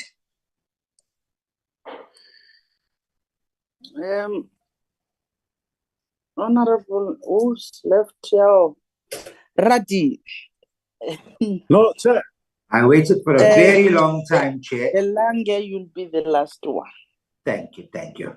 Chairperson, the Minister, the DG staff and colleagues, I just want to say this first to Honorable Kobe and Honorable Bath. We must be very careful that we don't throw the baby out. Wait, Radi, I've requested you members not to respond to each other, please. Oh, okay. No, okay. I'm saying that what we should do, Chairperson, is not throw the baby out with the bath water. Because it may be, I mean, let's look at the IDT, why it was formed in the first place. You know, when IDT was started, it had a cash injection of 2 billion rands. That was the original amount that was invested in IDT. And over the years, it's adopted an unsustainable funding model. As my colleagues have mentioned, they've been charging low management fees. There's been governance failures. There's been board dysfunctions crippled, and all this crippled its effectiveness. Now, we can't say that the IDT must go because the people that were there mismanaged what the IDT ought to have done. Let me focus on my questions. You know, one of the speakers said that IDT is owing over 1 billion rands to contractors. and then made a statement almost holding a gun to our heads that most of these are women and black. So by making that statement, you will then think that we're now going to start buckling and saying, yes, go and find the money. But the fact of the matter, Chairperson, is that there's been over 700 million rands in bailouts to IDT since 2012, and about 343 million rands in the past 5 years alone. So my question is, what consequence management has been taken against officials who failed to implement a sustainable business model or to recover funds? Or has the IDT simply become a sort of a dumping ground for failed projects and some cadres that they want to find a place and give them a job? Because this will tell us whether the IDT has now become a failed entity through negligence and is being propped up by taxpayer bailouts. The next one, Chairperson, relates to, and it's been covered to some extent, the issue of the unlawful appointment of Advocate Mshengu to chair the IDT board. And what is clear is that he was not eligible to be the chairperson. Why has there been no criminal or civil action that has been taken against him or the officials who enabled this breach to take place? And what financial decisions were made under this illegitimate leadership? Let me explain what I mean by this. You see, there seems to be a huge scandal that's waiting to be exposed, because what you may have had was an illegal board that made illegal appointments and contracts that were made during this time has the potential to be declared invalid. So it questions the legitimacy of every decision that was taken during that period. Can you imagine what a scandal this is going to be? My final question, Chairperson, is why has the IDT and the board in particular failed to take legal action to recover the over 100 million rands in unpaid government debt?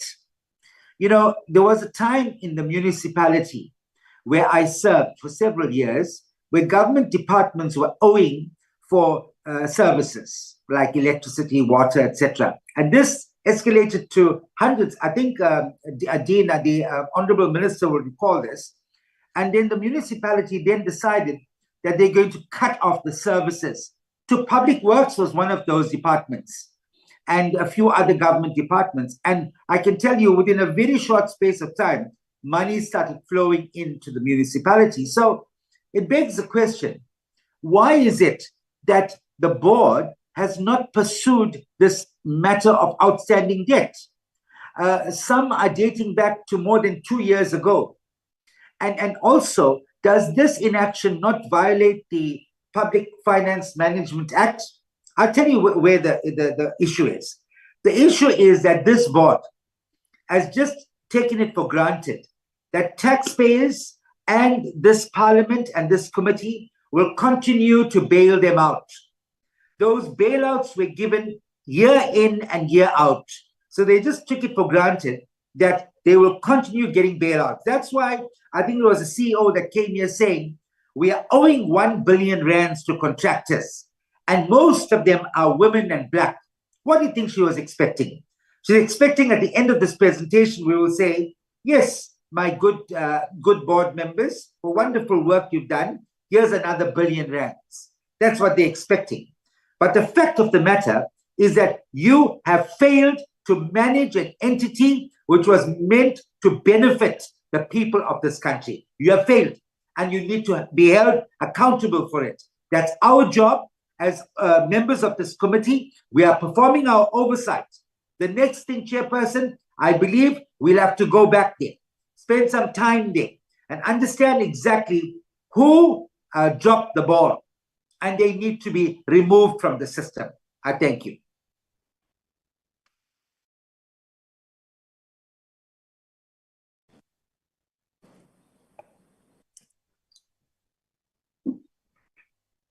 Chair, can I come in? It's your time, Lulech.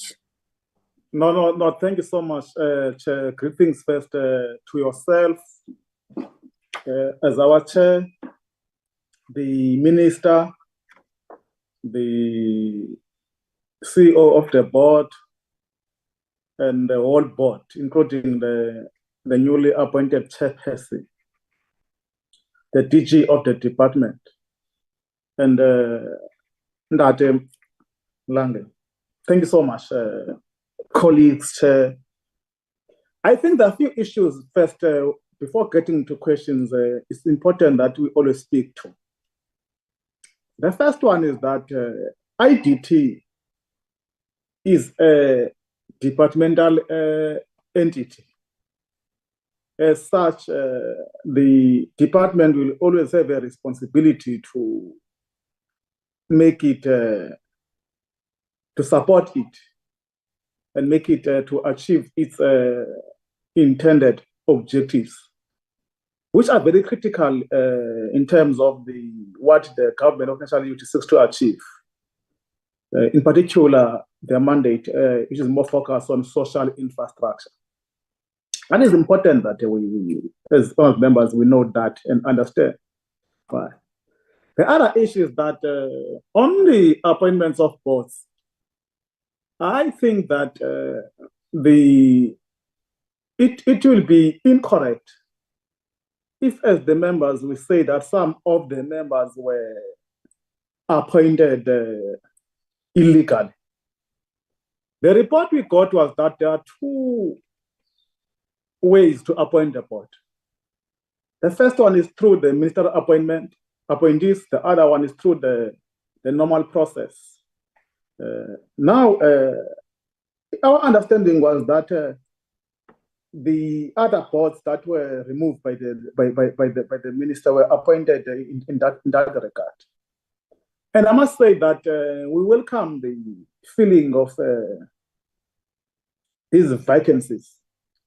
But in the interest that we want to welcome them uncritically, because the issue in the main is that we want a functional IDT without any gaps, including anything, everything to be above the board, so that we can be on track, and IDT can be on track. And as the chair of the IDT board said that IDT is vital, I think even to us is vital.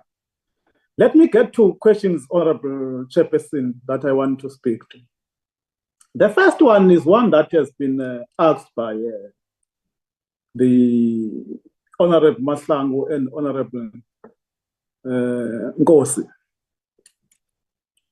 on the questions on the allegations of the misrepresentations on qualifications on the question of the chair. It's an area that we must first get to know, are they aware? If they are aware, what is happening, what they are doing on their side, that one is important. The other issue for me, the minister said that he worked with the board members to make sure that to appoint the current board members, which I appreciate that. But now there is a contradiction here that I want to check. On the presentation by DDG Mtombeni, he spoke about the lack of quorum.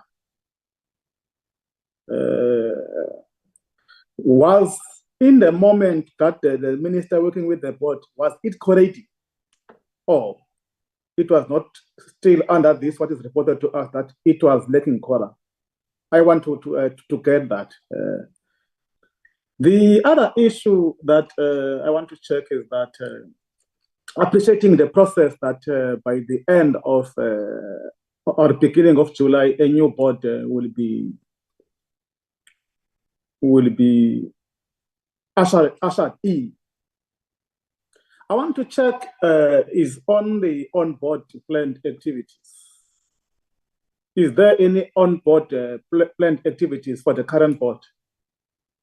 If so, or if yes, what is the purpose of that? Because the report we got today is that the minister highlighted that their term of office is ending, which means in June, which is like the end of this month.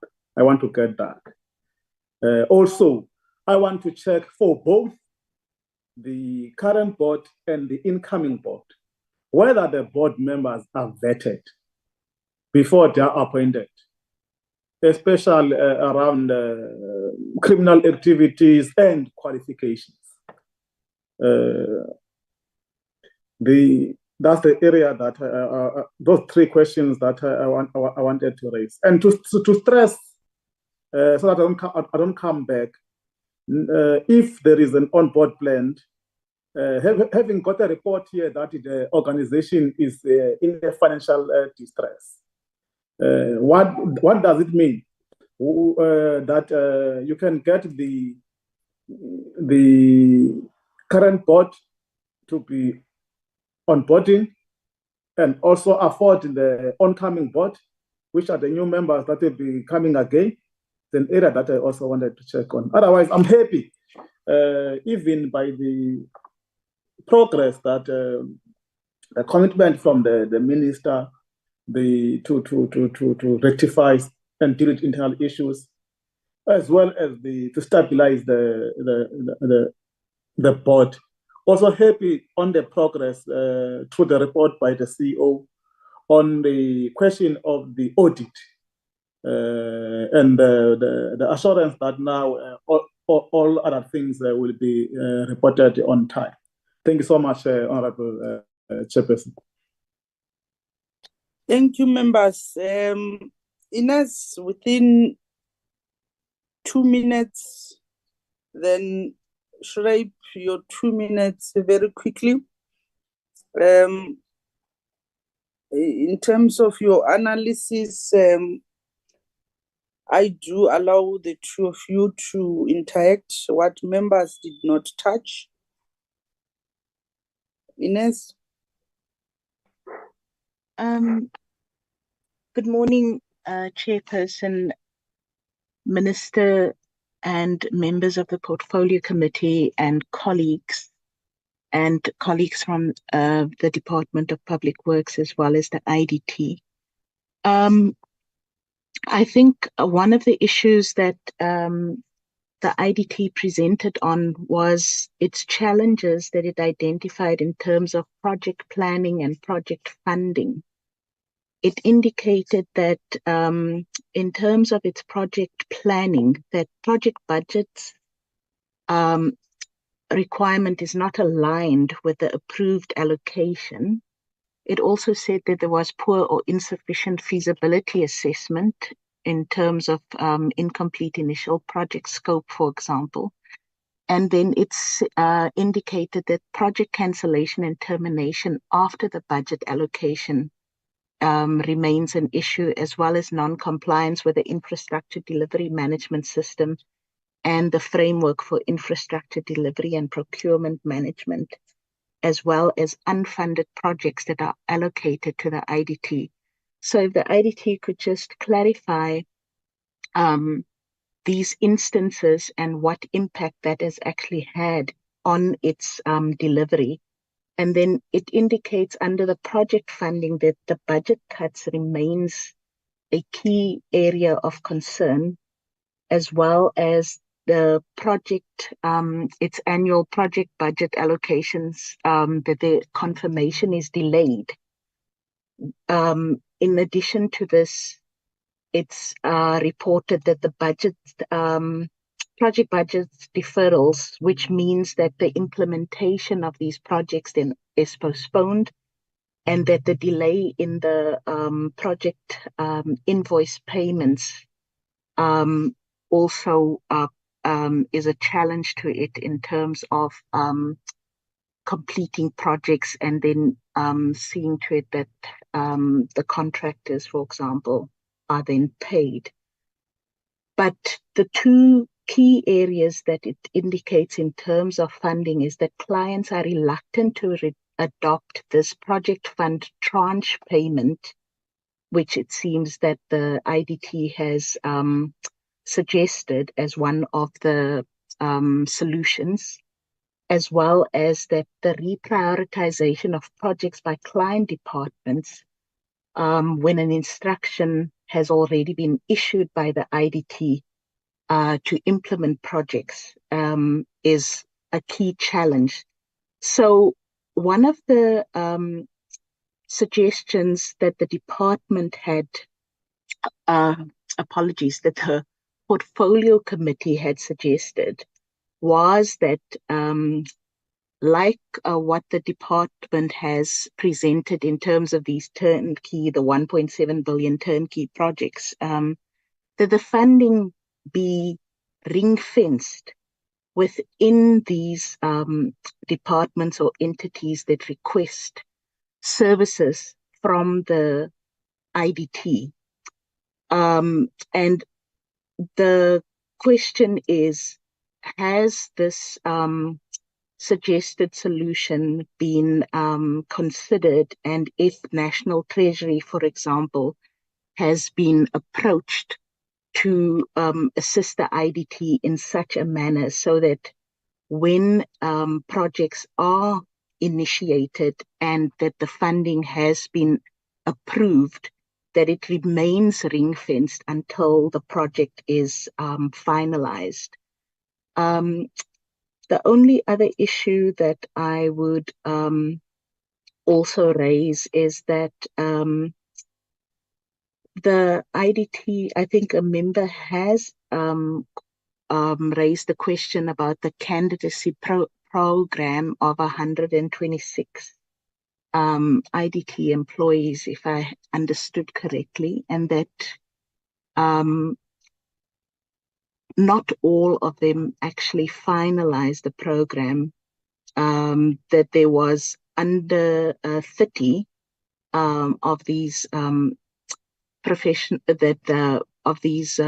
employees then received professional registration. So if the IDT is able to just clarify that issue.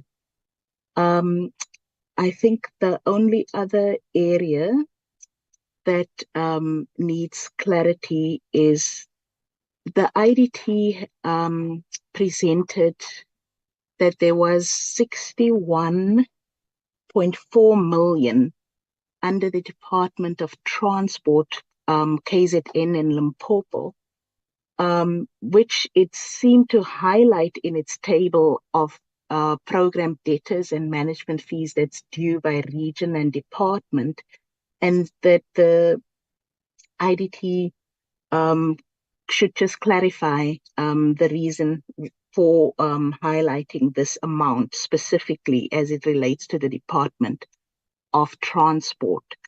There is one of the debtors per region in its table as well that indicates the different departments, which includes arts and culture, basic education, correctional services, economic development, environment, as well as health, and then of course justice. But there is a section where it indicates that there is a debt of 156 million of the Department of Public Works, national, and but it does then indicate, it seems to be regions, because it says it's the Eastern Cape, Limpopo, Northwest, Mpumalanga, KZN, Free State, Gauteng, Northwest, and the Western Cape. So if it could only clarify what this line item means in terms of program debtors, and if it has received the funding, if these payments have been made. And then I think the only other issue remains then the escalation of these invoices of uncollected debt that the IDT has reported on previously. And if it could then just indicate, because it's indicating that it has received some funding since this matter has been escalated by the minister writing to the Minister of Finance as well as other ministers of affected portfolios for their intervention, just to clarify if this solution is actually bearing fruit. Thank you, Chairperson.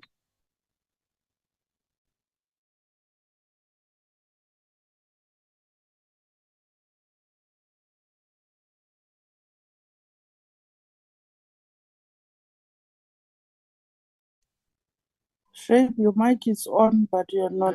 Yes, I was waiting to hear whether I could speak. Chairperson, good morning. Good morning. Yes, good morning, everyone. Chair, I don't think I have anything to add. I think members did the majority of things that they had to do in this regard, and I think Inez covered most of it as well, Chair. There are issues, but I think we will cover it on another day. Thank you, Chair. Thank you, honorable members. Allow me to have few remarks, if not questions, and join my colleagues, Minister and the team. One, I want to check, you are the owners as a Department of Properties and Land. And even yourself, you are unable to accommodate yourself. My question arises from the amount that you are talking about, that you are saying IDT, it's owing to a leasing property. Why does your entities had to go and lease properties while you are the owners of the buildings and the land? One of your obligations is to make sure you support, you also give it all to your entities, they operate and function properly. It might be a legacy issue, but Minister, to yourself, what is your plans going forward? Because you could see there are a lot of loopholes that your department is not providing. Your department is not giving it all support. Yes, I've said it might be a legacy issue, but do you have plans in place to assist or take it up? In the near future, your entities might even lease to yourself if you want them to pay, but accommodate them, because those are one of your responsibilities, to accommodate department and its entities, even us as members and of parliament and employees of government. To minister to yourself, maybe I want to understand. I'm not going to repeat what Honorable Letlape has said. I think she has said it mouthfully in terms of the board. Honorable members, in our group WhatsApp, I've sent a letter. I've said it even in the previous meeting, where the DG and the DM they were present, that I've received a letter from the Speaker's office.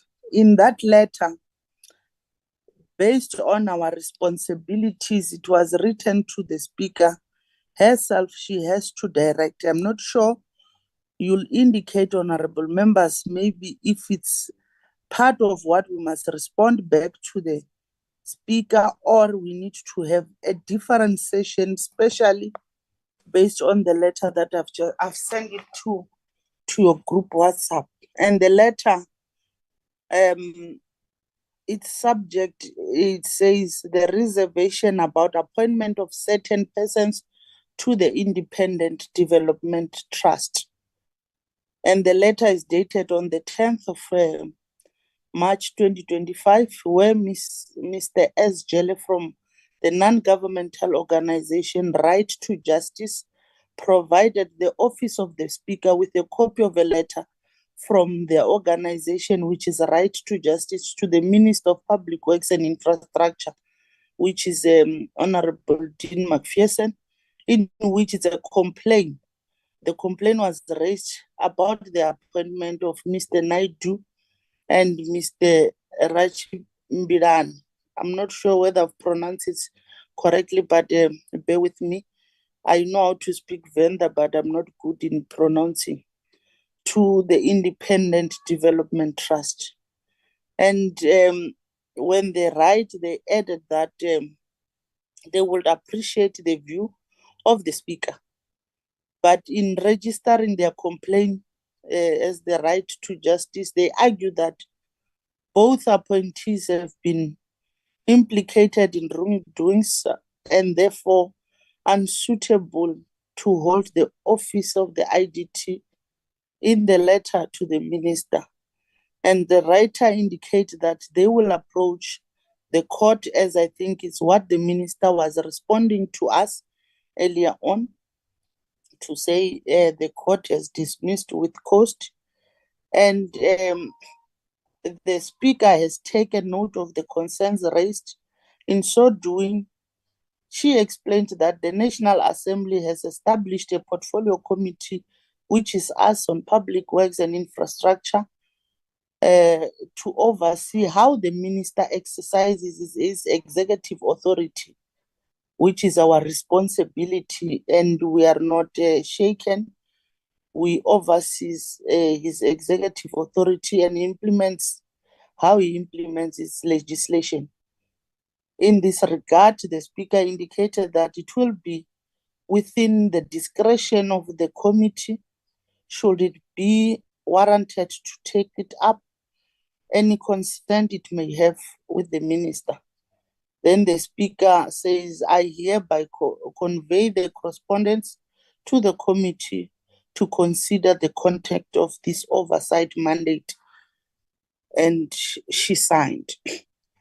I'm reading this, honorable members, that as I've said, I think, or putting it back to your good self, members of the committee, the minister has touched on that already, even though it was not part of the items. Already has given us what she's saying, but it's within our rights to then take it further and deliberate and give our own analysis or play our oversight. Two, on the same content, maybe with the issue of the board, I want to check, Minister, because even when you advertise, it has never came to us as an advert to say we are advertising for the to get new members of the board. These are the qualification, what is needed, and all the stuff. With the allegations that members are raising to say there's a misrepresentation of the qualification, and I know the chairperson is in the platform. Maybe she might respond. What was the requirement for the appointment of the boards? The qualification, what was the minimum qualification? And if so, the misrepresentation that is said, the current Ms. Zimbin, who is in the platform, she said she has masters or something else. And have you vetted that? Is it correct or not? Then we'll take it from there. Again, on the same breath, I'll direct it to yourself, the chairperson of the board. You are not a new person to the IDT, meaning you have experience, you understand the IDT better. What are the good plans since you have arrived? How many months do you have? Are you telling us that since you have arrived with the loophole and the experience that we had before, these good things that are said, they've been implemented because you have an experience, you came with new ideas, and we said, let's get on. There's no time for us to study or learn because we've been there. We know, we understand the environment. Let's do this within a month. These are the results. The presentation that we are getting is this the result of you ascending the chairpersonship. I'm raising this because on the opening remarks of the minister, it could indicate the good relation and the advice that is getting from yourself, meaning things are starting to work or become proper because there's a good relationship with yourself and your entire board. Put us into confidence that within a month or 3 months, you have done a miracle. That is my understanding. Or all these things that were happening or this report that we're getting that has got a light, even though you've got challenges that we must acknowledge. There's improvement. There is a better, tangible things that we could say. In the near future, IDT must do mostly better, more than the 70% that we are talking about, more than whatever that we have presented, because you are there, Ms. Mbini, you have been there. This is what I'm coming with, and it will never be the same. That's what I want you to put us into confidence. What are your plans as the chair or the board? But Minister, again in joining, especially, actually I want to avoid to talk to Mr. Mtombeni, because what you have raised, it's not what Mr. Mtombeni have been responding to us in one of the meetings that we had physically, because we kept on pushing, trying to understand what's happening with this board. I want to ask, by then, it was only 2 members that were removed. Then the 2, you brought 2 members again. And do we have a different currently of the number that was there before? When we were told that they can't recommend because they are not correcting. Currently, what is the difference when they became a recommendation? I think one of my members has raised that. It's a bit concern, and South Africans wants to be put into confidence, wants to understand really what happened and how are the things done in this particular manner. But we need to also acknowledge the good work that is done and being concerned of the debt age analysis that you have presented. I'll only, on the debt age analysis that was presented to us, only concentrate on what Ines has touched with public works from the department, from the provinces and yourself. Minister, you have a minimum. I believe all your MECs do attend. And how do you take them on board to support your entities that are under this department, in particular the IDT that we are dealing with currently? Because in your age analysis, it tells us they are part of owing and making it a point that the IDT does not meet its obligation. IDT assists in making sure that you the small black emerging businesses closes down, becomes bankrupt because they don't pay or they don't meet to their obligations. Have you ever had an item, Minister, to discuss it further with your MECs? In particular, in yourself as the head of public works and infrastructure nationally. When we were presented previously, we were told there is a principal matter that you have agreed, and in the presence of the DG, previously, when you were not the minister, But when you get in as a minister, you inherit whatever that have been committed by other ministers. There was an obligation to assist annually IDT. Can you take us and put us into confidence? The amount, yes, the DG said they've depleted their resources, they no longer have money, but there was a principle matter that was there in other years to say annually this is the amount you are going to give it to IDT. Have you done that obligation this year? Have you met that obligation? And with the amount that you are owing, or do you owe IDT for services that they provide? How many contracts yourself as Public Works have you given to IDT? Because you've got many projects. The percentage that you are giving it to IDT so that it can assist itself and be self-sustainable, how many have you given to IDT for it to assist itself? Let me pause there and allow you to respond, starting with yourself, Minister, because you are leading. And, you know, I'm pleased and happy when I get the sense that there's a good relation between the IDT through its board and the ministry or the department itself. Maybe there will be a lot of changes. Take us through, and now the time it's 11:42.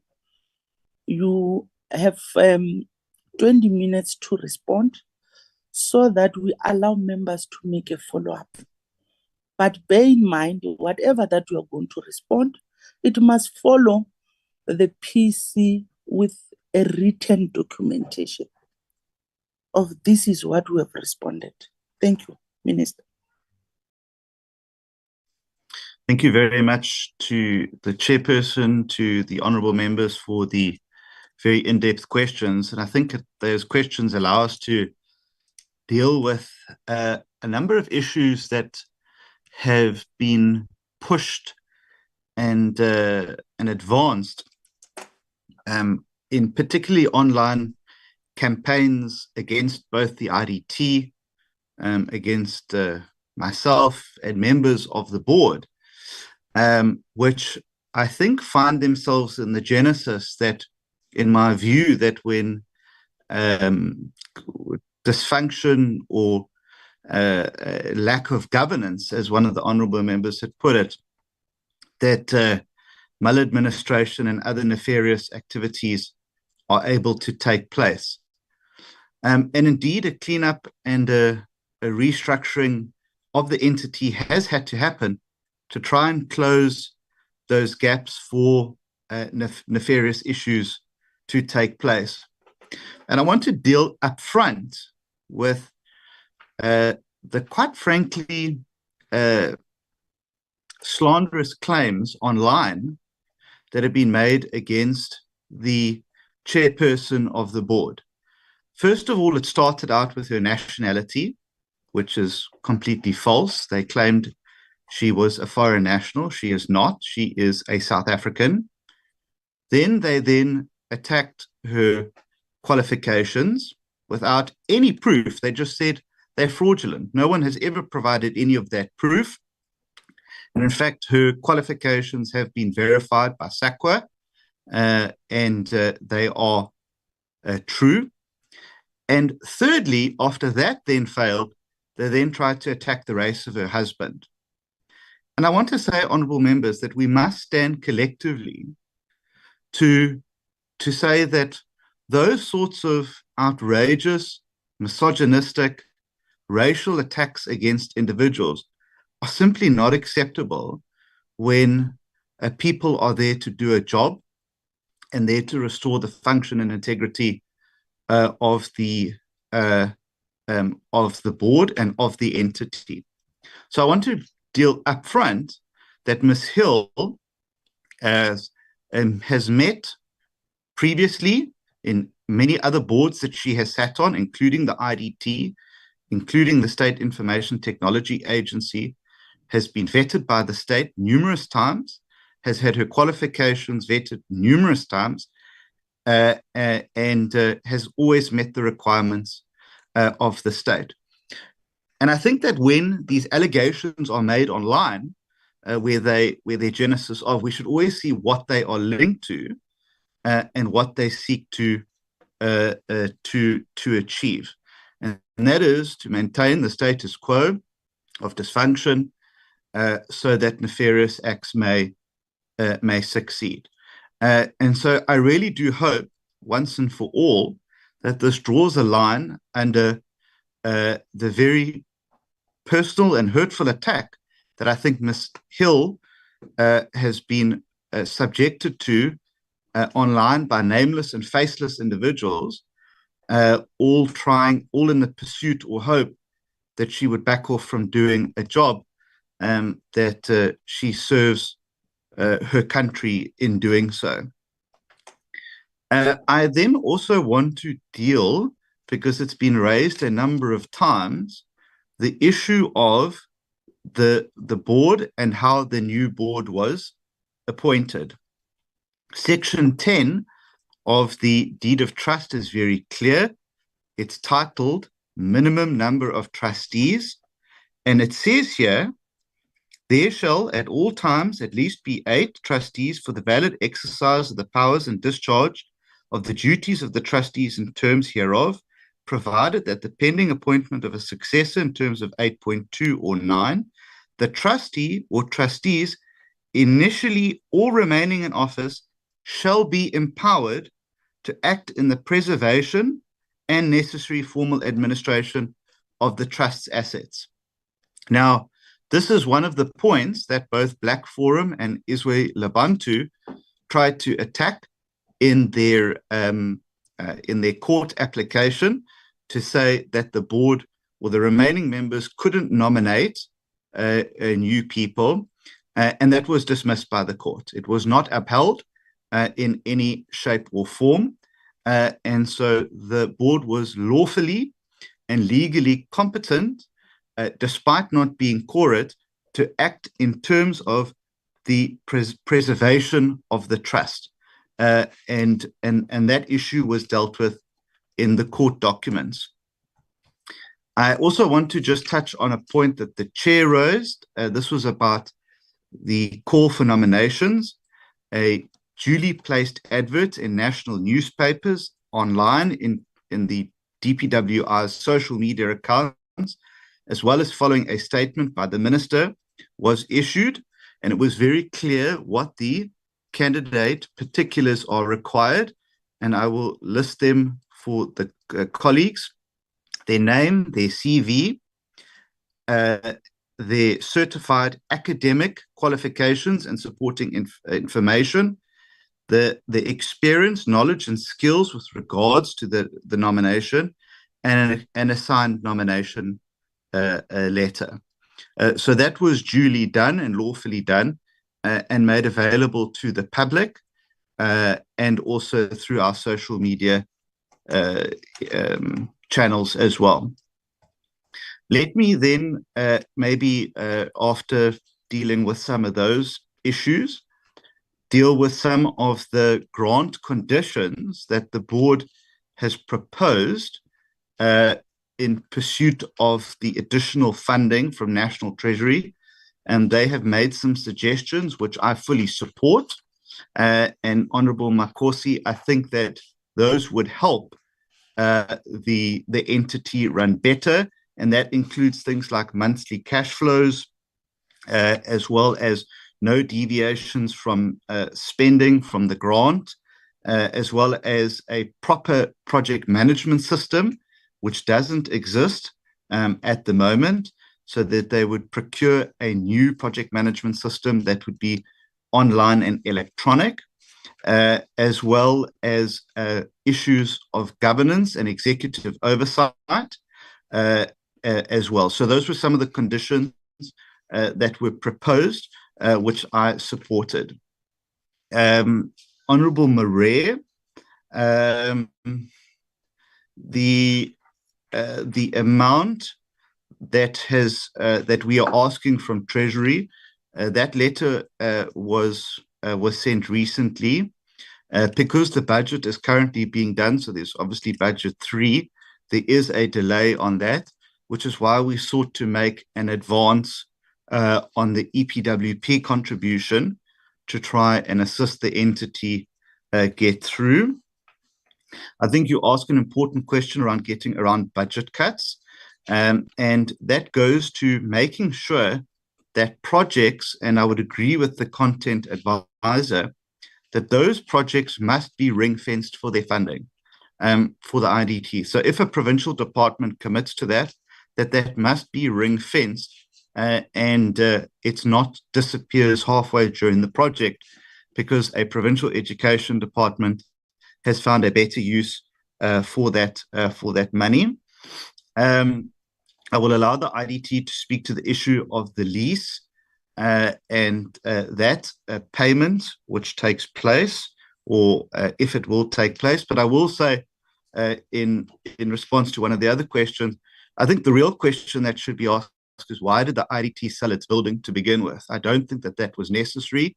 And I think if you look at the debacle that has ensued since then, I think that was the genesis of the problem, is that they had a building that was sold. And I probably would hesitate to guess that on reflection, and that it shouldn't have been sold. And that might have avoided this problem that it faces, but also where to from here and where to now. And that deals with one of the chair's other questions, with housing them in our buildings. And I think that is a good suggestion and forms part of the broader strategy that we are working on at the moment. Honorable Kamalo, am I confident that people will pay? I mean, I can't answer that question because those letters have just gone out. I think we should obviously keep all options on the table, including legal options. But I think that this is also a role for the committee to play, to be able to call those MECs, provincial governments, to appear before the committee and demand when that money is going to be paid, and how successful that might be in working with other departments on other issues like money that's owed to the department. We do find success in some areas, we don't. I don't have an answer yet on National Treasury's response to our request. As I said, they'll only be able to do so after the budget process has concluded. So I hope that assists there. But I think it's critical that, as the chair of the entity has said, that the IDT must become self-sufficient, and the restructuring and business case that we have resubmitted on the 14th is critical to do that. I think the Honourable Letlape, I have answered the question on the reconfiguration. And again, I think that we would certainly call on the committee's assistance to help with provincial departments to be able to pay. And I want to say that one of the issues you've raised is around mitigating stalled projects. We are actually going to be introducing a gazette soon on public comment on a national facilitation framework to try and assist with the issue of site stoppages. So that might also help them. I want to turn to another common question that's been asked a number of times around the two previous ministerial appointments. And it's very clear to me, honourable members, and that which I made available to the two former members, that indeed on the 7th of September, the letter titled Appointment to Serve on the Board of the Independent Development Trust to Advocate Mshengu, your appointment is in terms of section 8.2.1 of the Deed of Trust. That's right here. That is then followed up a month later, or 6 weeks later, on the 19th of October, by a letter to the Chief Master of the High Court, titled "Submission of Names of Individuals to be appointed as trustees of the IDT." It says, "This letter serves to advise the Master of the High Court that indeed Ms. Dlamini and Mr. Mshengu are appointed in terms of 8.2.1. That's what it says here. I can't argue with what these letters say. They were duly signed, and that is how we came to the informed view that they were ministerial appointments, and thus were also subject to be removed as ministerial appointments. Honorable Mahlangu, I think the addition of the board members, the court has dealt with that and dismissed any claims that were made that they were done irregularly. The process is a live process to appoint the new members. That is before cabinet at the moment. And once that has been concluded, we will come back to the committee after cabinet's view and present everything on that. But suffice to say that it has followed a very rigorous process. I think you ask an interesting question, a rhetorical question about can the IDT continue with its mandate? And I think that that has to be answered through the new business case. Honorable Kobe, I think the monthly reports on non-payments would be particularly helpful to the committee so that the committee can track that. But I also think that one of the conditions in the grant application would also assist there in terms of monthly cash flows to the board. I've spoken about, that you refer to corporate governance within the IDT, and you reflect on, how things have fallen apart. And again, I make the point, Honorable Kobe, that I think that people benefit when those sorts of things happen. So people have vested interests for boards not to be functional, not for the committees not to be sitting, and for oversight and reviews not to be taken place. Honorable Bath, we've dealt with the matter of the submission for the business case. That was done on the 14th of May. The Honorable Nkosi, I've dealt with the issue of the ministerial appointments. And I want to say that, we as a department don't intervene in the operations of the IDT. That is a board and executive point of view. So, we must be careful in our mandate and how we approach the IDT. But we definitely want to be able to provide any and all support that the board requests of us. And I think that if you ask the board, all of their requests have been met very favorably by the support and capacitation of the department, including the support on lifestyle audits of the executive as well. Honorable Reddy, let me say that you are asking the right questions on the history of the IDT and how it has got to the point that it has over a sustained period of time. And I'm not sure we have enough time maybe to go through the history of IDT and all of the decisions that have taken place. But I think suffice to say that some of them were questionable over a period of time. I think that I support your view, excuse me, that the board should really look at pursuing outstanding debt. And I'm pretty sure that that one of the views of the board is around that, if necessary. And that I don't believe that the current board, and whatever the new board may be, is of the view that the IDT can continuously be bailed out. I don't think that that is healthy. We certainly don't have the money. As the DG explained to begin with, there are many pressures on our baseline, including many unfunded mandates as well, and you're bailing out entities is just not possible. I also want to say that that the chair has been very proactive in working with the ministry to get the IDT onto a pathway of sustainability.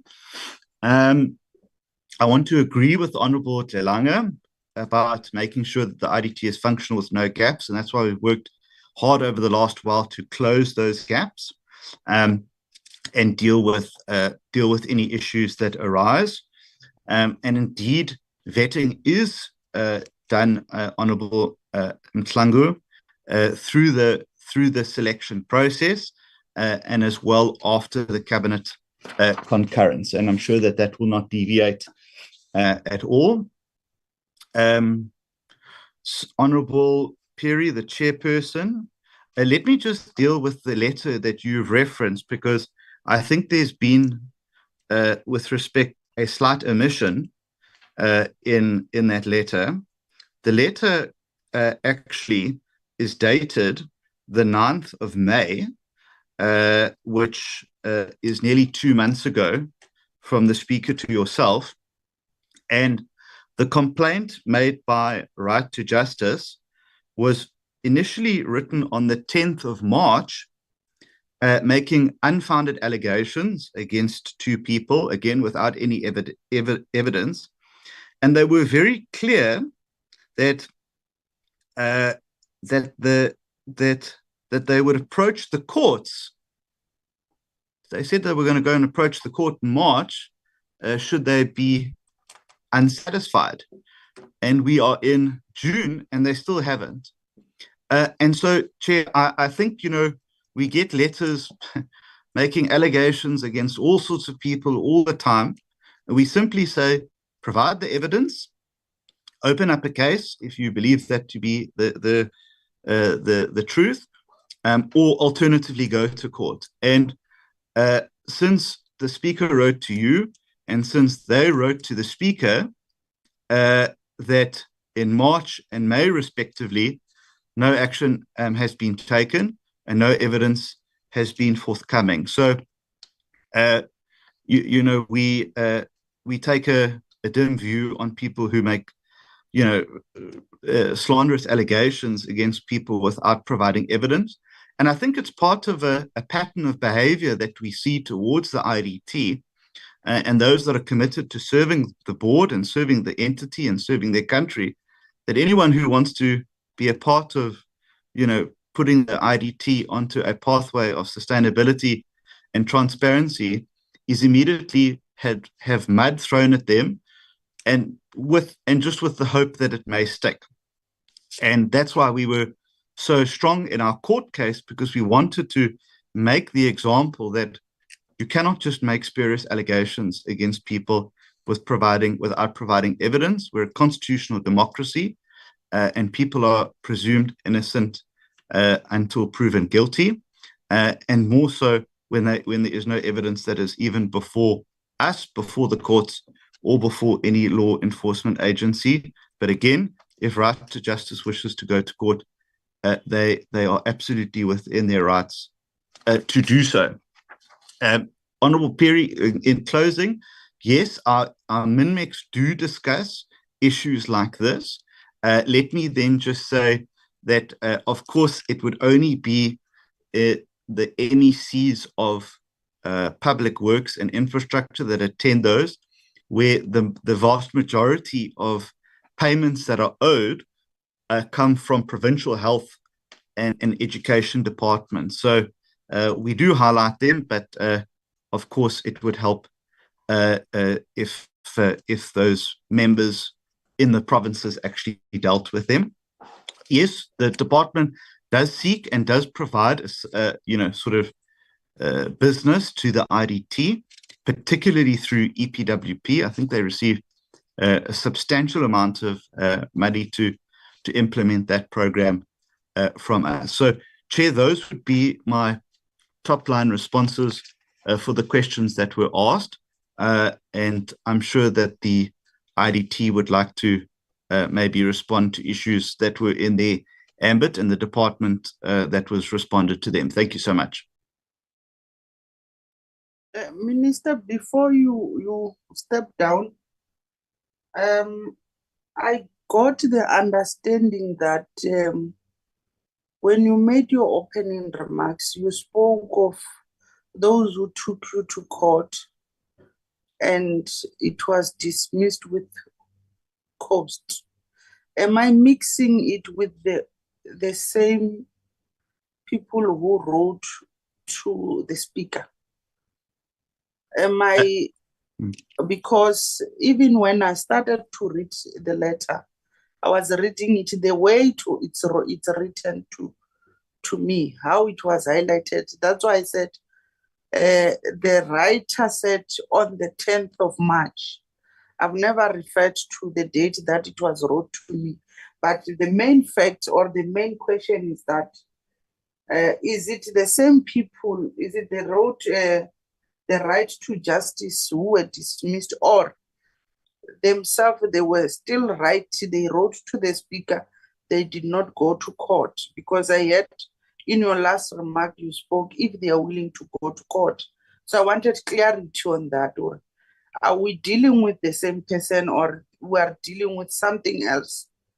Can you clarify that before we give it to others to respond? Sure, Chair. This is a new NGO. There are many NGOs that come out of the woodwork to declare public interest, and this one is a different one.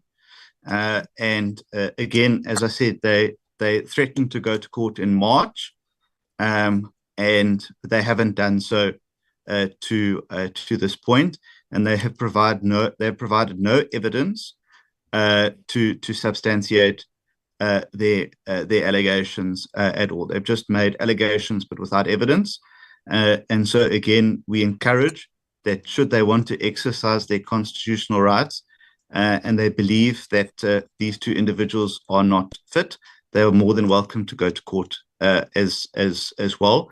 But we stand by the appointments that have been made to date. Thank you, Chair. Oh, if it's the different ones, meaning when it's written to myself like this, I must have a special day where we call them and call yourself, then we discuss, we'll let you know, we'll give you a date. You can request the DG, the chairperson and the CEO to respond very quickly. You still have until 12:20, so that we allow members to make a follow-up.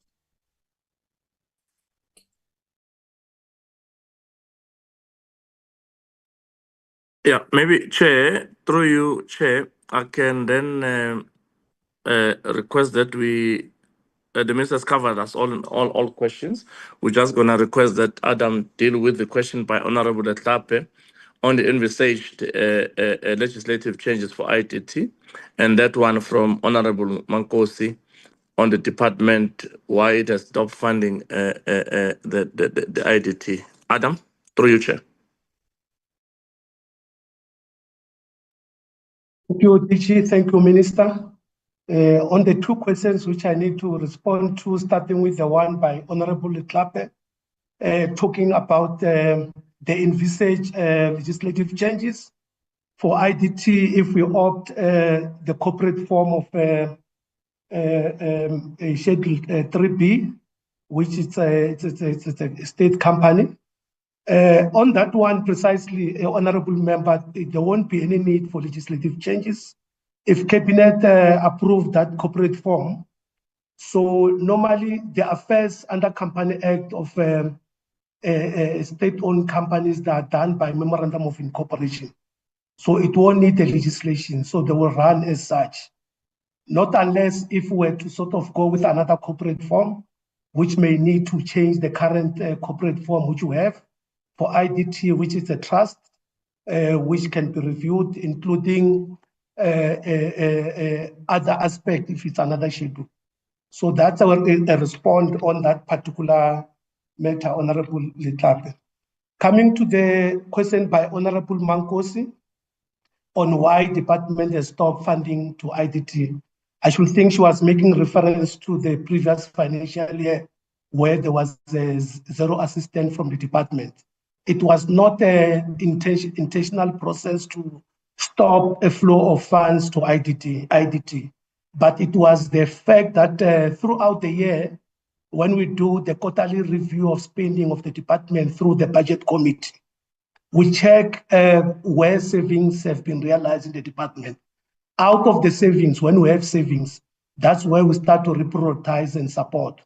So throughout the previous financial year, through the budget committees, there was no money which was sort of, saved from the department side to allocate to IDT per se. So that's the approach which the department used to process money. Because National Treasury will say, look into your baseline. If you have savings, reprioritize and check the request from IDT, what they're looking for. If money is there, support them. So that's how we do it. So it was not a deliberate action from the department to stop funding to the entity per se. Thank you so much, Chairperson. Meaning, Babum Tomben, you can just stop whenever you see there's no baseline.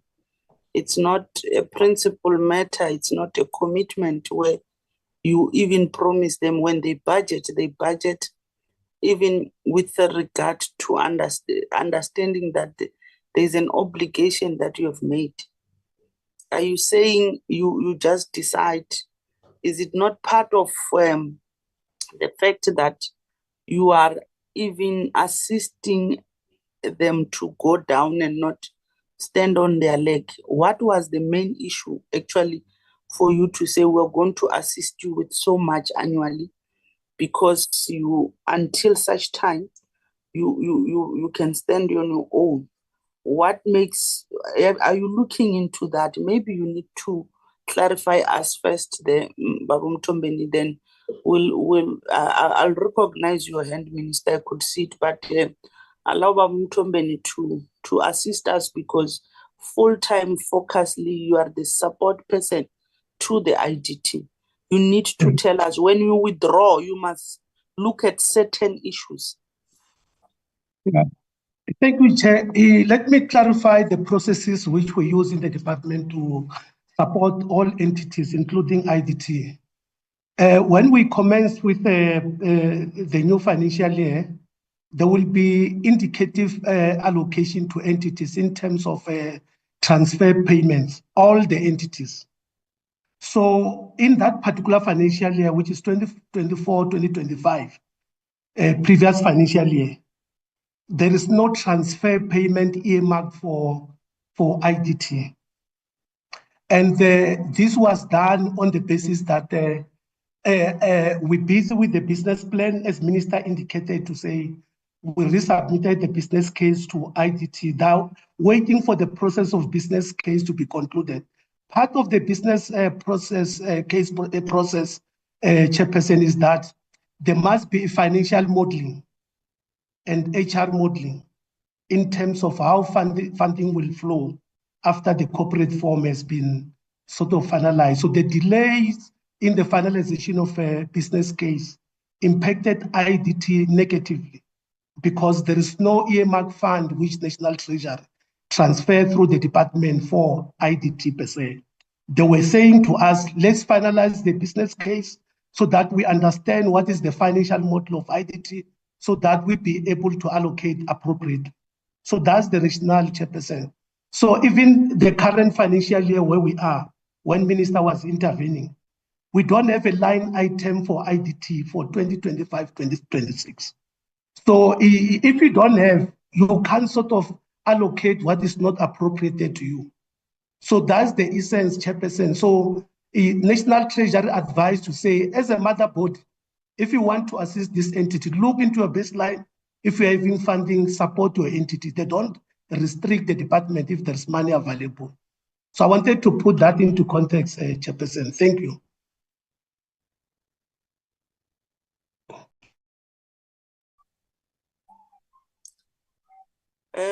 Chair of the board. Thank you very much, Chairperson. I will try and only deal with the matters that are for the board, which is more oversight. And then I'll hand over to our CEO to then and the CFO to deal with the operational and financial matters. On my side, Chairperson, I will start with your question because some of the other questions are interlinked and they can flow from the question you asked of me personally, which is that I have been at the IDT before and what benefits do I see coming from that? So I'm very privileged, Chairperson, because when we received this mandate from Honorable Minister Delil in 2021, we were able to put governance in place. We saw an improvement in our audit opinion through the current CEO, who was the acting CEO at the time. So in the first 18 months, as a collective board, as well as the CEO, everyone else was different. There was IDT was a shell. There was nothing there when we got there in 2021, and you'll see in the numbers that some of our highest expenditure was in 2022. So that's the period that I was previously there, Chairperson. When I left, and there was an issue around the lease, which the management will talk to, an issue that has seemingly through the court case has now come back. When I came back in April, I do have the privilege of retrospect, and what that does is that my experiences are not only at IDT. So I've served entities, national entities, since 2012. So I've seen various infrastructure entities and implementation agencies like CETA. So I understand what policies we should have in place. I understand what governance should be in place. It's not always perfect, but I have an understanding. So we did quickly put our governance in place and make sure that our subcommittees are filled with the appropriate skill. Some of the work that we've done in the first month, because this is in April, and it became clear from April that we have got a strained entity where there is a growing data or a data's book that's just not shifting because it started in November. And one of the first initiatives I then spearheaded alongside the CEO and the CFO was to ensure that we take the ministry into confidence and gain the support of the department to be able to fill a hole, because we could barely keep our lights on in May. And if it wasn't for the intervention of Adam and the team in ensuring that they find creative ways of giving us an advance, I think salaries and all sorts of things would have been very difficult for the IDT in May. So that happened not because I've got a good relationship with the minister, but because we have got a professional working relationship with the department as well. And there's an understanding with myself as the chairperson, because I don't run the board. I have my delegations coming out of the board charter, but those delegations allowed me to work with the executives and with the department to be able to fill the gaps that we're able to fill, to be able to support the ministry, to write the letters to our MEC initiatives that our executives had been trying. It's not to say they didn't do anything. They have, but there's a point in where the minister must then talk to another minister and also the MECs, because it's outside of our protocol to deal with these relationships that we're hoping that will make headway. So yes, Chairperson, I'm hopeful because I've got the benefit of retrospect. There was a question asked around onboarding. Onboarding or training of trustees is a PFMA requirement.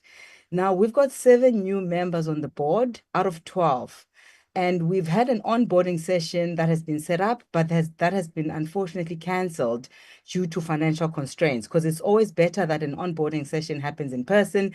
None of our meetings are currently happening in person. They're happening online to save costs.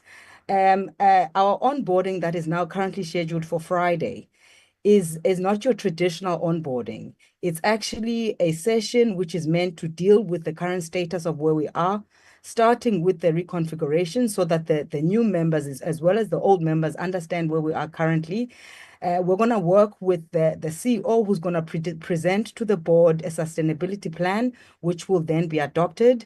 We're also going to work with the CFO because we do have some grant conditions that we need to send back to the department. And member, I think it was Honorable Member Mluleki, we can't postpone this onboarding, unfortunately, because the work of the board and the fiduciary duties have got to continue because July is a month from now, and the entity is at risk in this moment, and we need to find interventions which we can then hand over to a new term board. So this is why this onboarding is taking place. It's very difficult. We've asked members to pay for themselves to get to the meeting because it's a long session, and it's a session where we want to find solutions. Some of the solutions here, at least proposals that have been made here in this house, we will lay forward to our trustees to make a decision. That session, the presentations, as well as the outcomes, will serve as the documents that we then give to our new term board so that they are also onboarded relatively quickly. And then we had a question around, I had a question around delegation.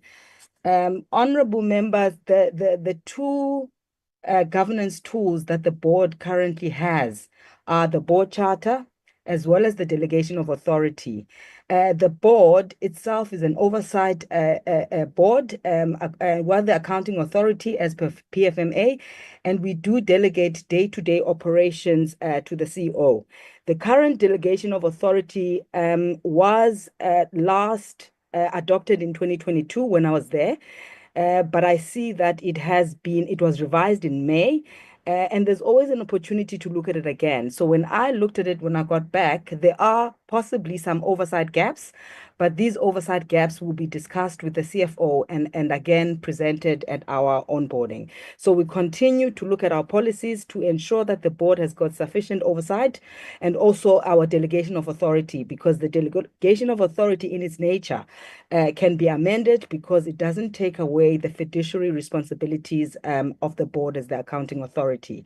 I believe that those were largely the questions that were related to the board.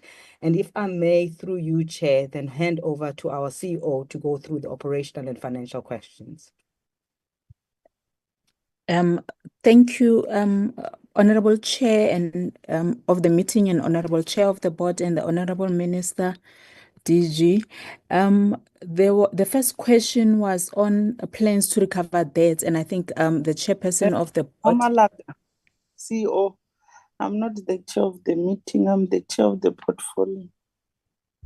Apologies, my apologies, chairperson of the portfolio committee. So the first question was on plans to recover debts, and I think Honorable Minister and the chairperson of the board have covered that, but I will just add to say that on our side as well, when clients that owe us, for example, the Department of Education KZN is one of the clients that owe us a lot. So we put on hold new projects that they gave us in this new allocation until they are able to pay on the current projects that are on the grounds that are running. And as at yesterday, we received about 120 million. The CFO will confirm because of that decision, because they want their programs to be running. So there are internal controls that we are putting in as management to force our clients to pay.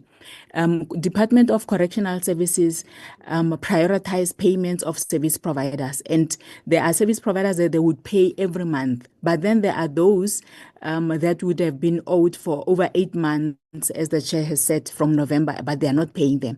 So what we do is we reprioritize in line with the age analysis, so that we don't have service providers who are not paid, but others are paid monthly, so that we also then avoid increasing our litigation bill.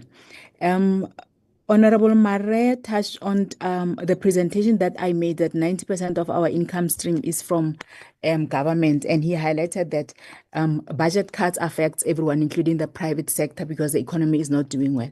We are targeting mining through their social and labor plans, where they have a substantial amount of money that they are not able to spend on their CSI projects. Engagements are ongoing with them, and we're also, in terms of the trust deed, allowed to engage donor funding, where we're able to implement some of the projects that donors would have plans to implement on infrastructure. Chair, on the issue of the IDT lease, Honorable Minister, the building that we are currently sitting on is not sold. It is still owned by the IDT, but it has issues that a report was provided to the board, and the board then requested management to go ahead and lease because of the financial constraint that the IDT could not maintain the board. But I will hand over to legal to give the committee a report on that. Honorable Letlape, you requested projects that are affected by extortions, strikes and dispute, and how we are dealing with law enforcement agencies. We will provide the list to the committee chair, but we are engaging law enforcement agencies on some of the projects that are affected by criminalities. And KZN has been one of our success projects with the assistance of the minister on the construction mafia as well. The involvement of construction mafia in those projects is very minimal. So our projects are continuing successfully, especially around KZN. We still have challenges in Limpopo and Northwest, but we are engaging the task teams that are assigned to deal with those business forums. Chair, on the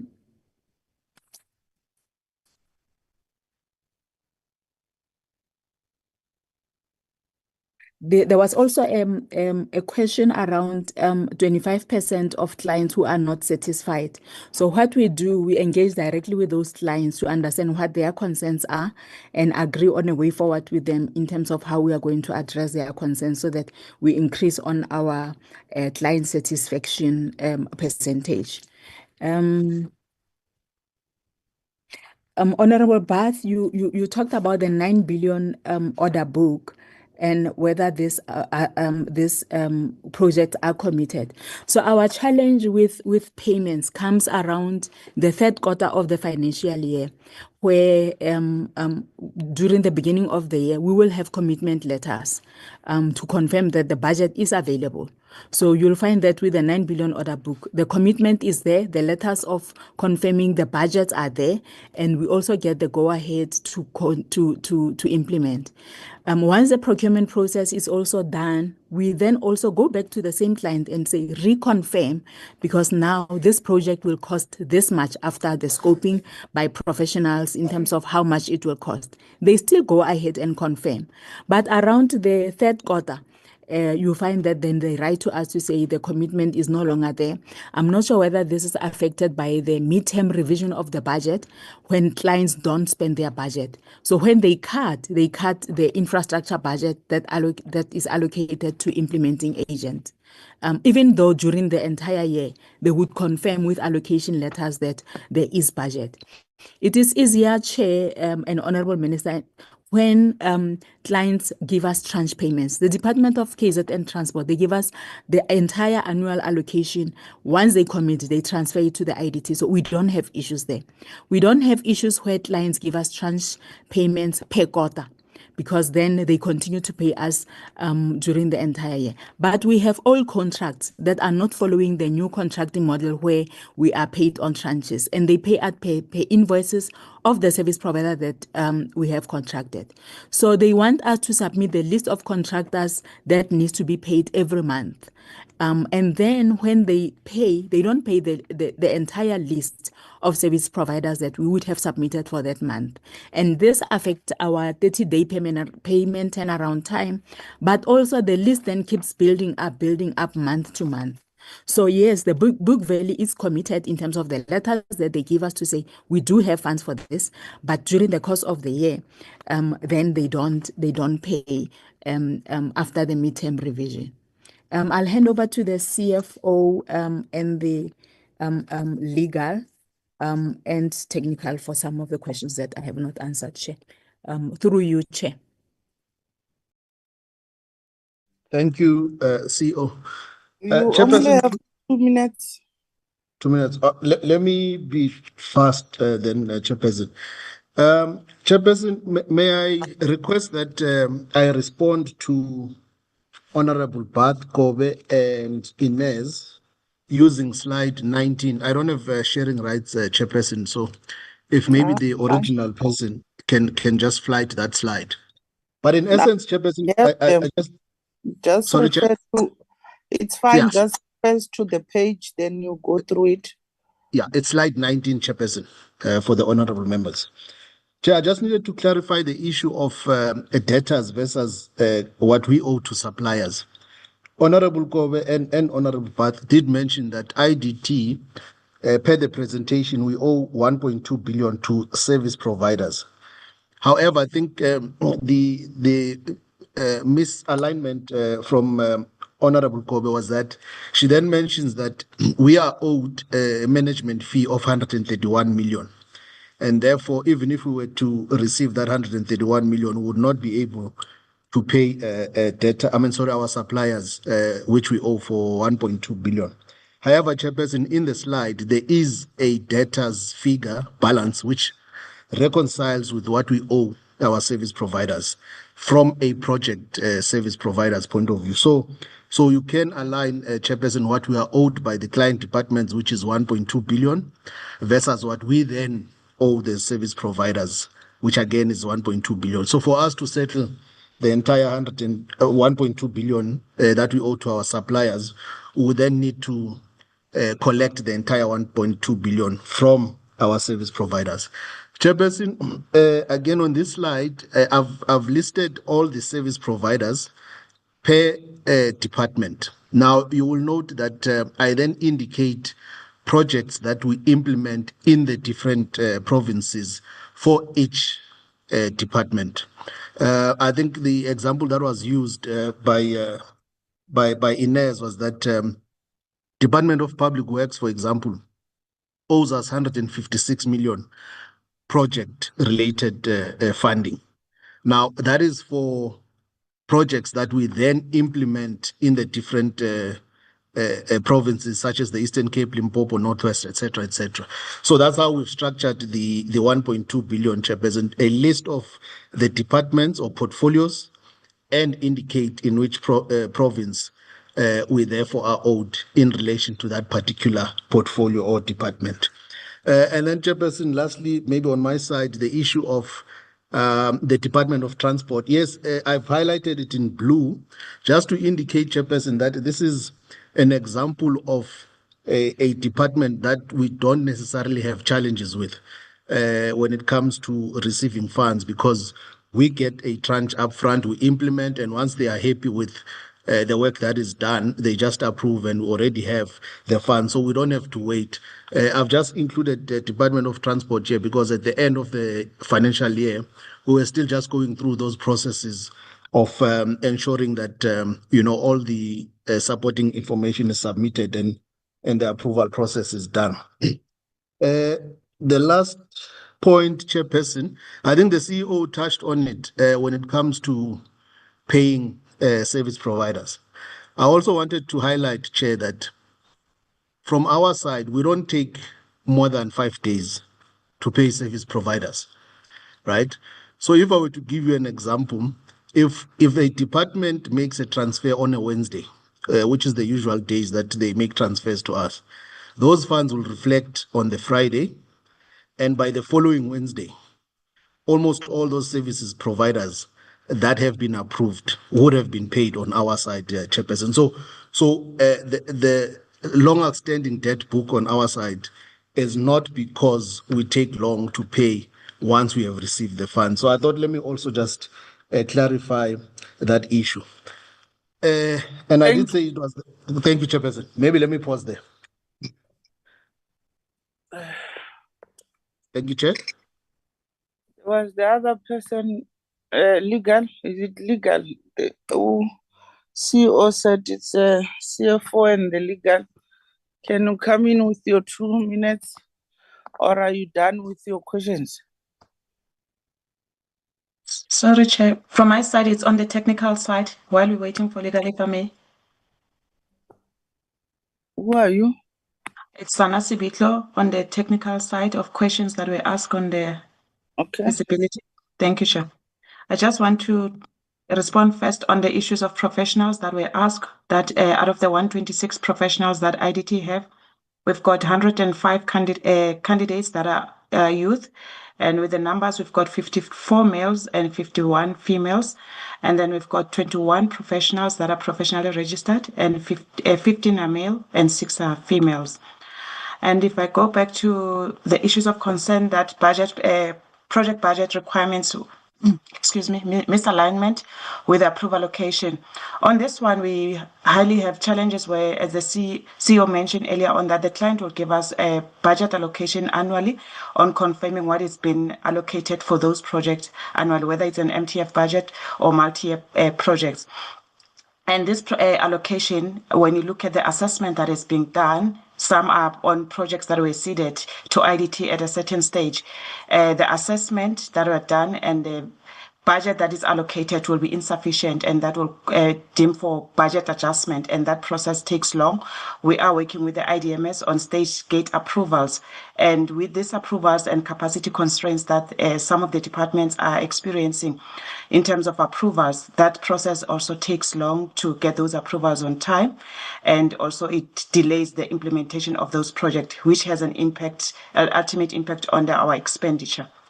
And I think some issues the CEO has mentioned in terms of delays in our project, reluctance with the clients in adopting the funding model that we have on the tranche payment. There are still continuous engagement with some client department. Some have an option of paying the service provider directly, where IDT will just claim the management fee afterwards. So we are continuously working with some departments to assist in this tranche payment. As much as the progress is very slow, but I think with some interventions that we are exploring, we will adapt to that. Thank you, Chair. I'll pause here. We're still waiting for what do you call legal. Can you come in? If not, I'll pass. We no longer have time. Members, remember we must go for plenary. I'll request members to raise their hands for a follow-up. Minister, you'll come in when you'll be responding to follow-ups. Can I get an indication of hands?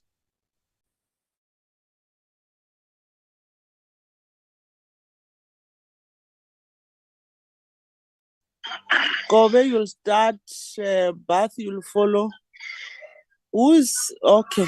Delange, you must rename your gadget properly. I was about to kick you out. Kobe, you'll start. Bath, you'll follow. Mahlangu, then Mlu, you'll be the last one. Honorable Mare, don't have a second thought. You are messing up with my order of calling names. Then you'll be the last one. In that order, members. Thank you, Chair. Chair, I believe I asked a question about salaries, if the department is able to make its commitments and also their commitments on SARS here on going forward. Chair, and also I think I just want to say I appreciate the words that the ministers said about really the media onslaught that's been going on about personalities, particularly as it relates to IDT, that it is important that as far as possible to, refrain from casting aspersions and making, unfounded allegations. I think over the past few months, we have seen the same, and the minister makes a specific reference to the board members. And I think if he could also extend that to the CEO, because we've also seen an onslaught of the CEO of IDT as well on the media, which has been quite concerning and very disturbing, that it seems there is just a back and forth of continuous and very scandalous, just just accusations and allegations that keep going back and forth. And I think as a portfolio committee, it is just, it has hampered some of the work that we've done, and we've just been sometimes concerned with, the back and forth of correcting things and asking ourselves, the credibility of people's things when we should be concentrating on the work of the day. So my plea would be to the minister that I appreciate the words that he has said, and we take them as a portfolio committee, but that should also be extended to the CEO, who has equally, I think, been under attack and onslaught throughout the past couple of months. Thanks, Chair. Thank you, Chairperson. I just have a few follow-ups directed to the Chairperson of the board. It's just number one around the actual book value of the IDT and of the projects.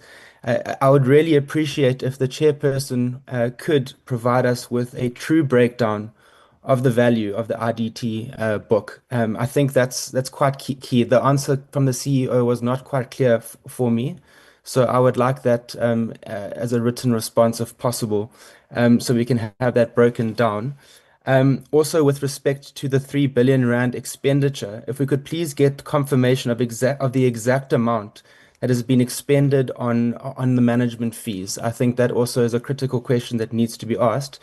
And then, Chair, if I could just say that, or if I could just maybe make a recommendation with regards to some of the suggestions that have been made today, with regards to us as a portfolio committee, perhaps using the powers that vest with you, Chair, perhaps call some of the biggest debtors that exist around the country, particularly the provincial departments, where I note that there are large amounts outstanding, particularly around health and education, which obviously we know are provincial functions. But at the end of the day, I think we should call these debtors to account for why they are not paying or making payments to the IDT.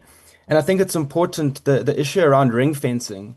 I don't think it's proper to call a project committed to if there's actually no legal backstanding other than a letter, as the CEO mentioned, a letter from the department saying that here are the funds, they are available, they're committed, but then come third quarter, they're not actually spent.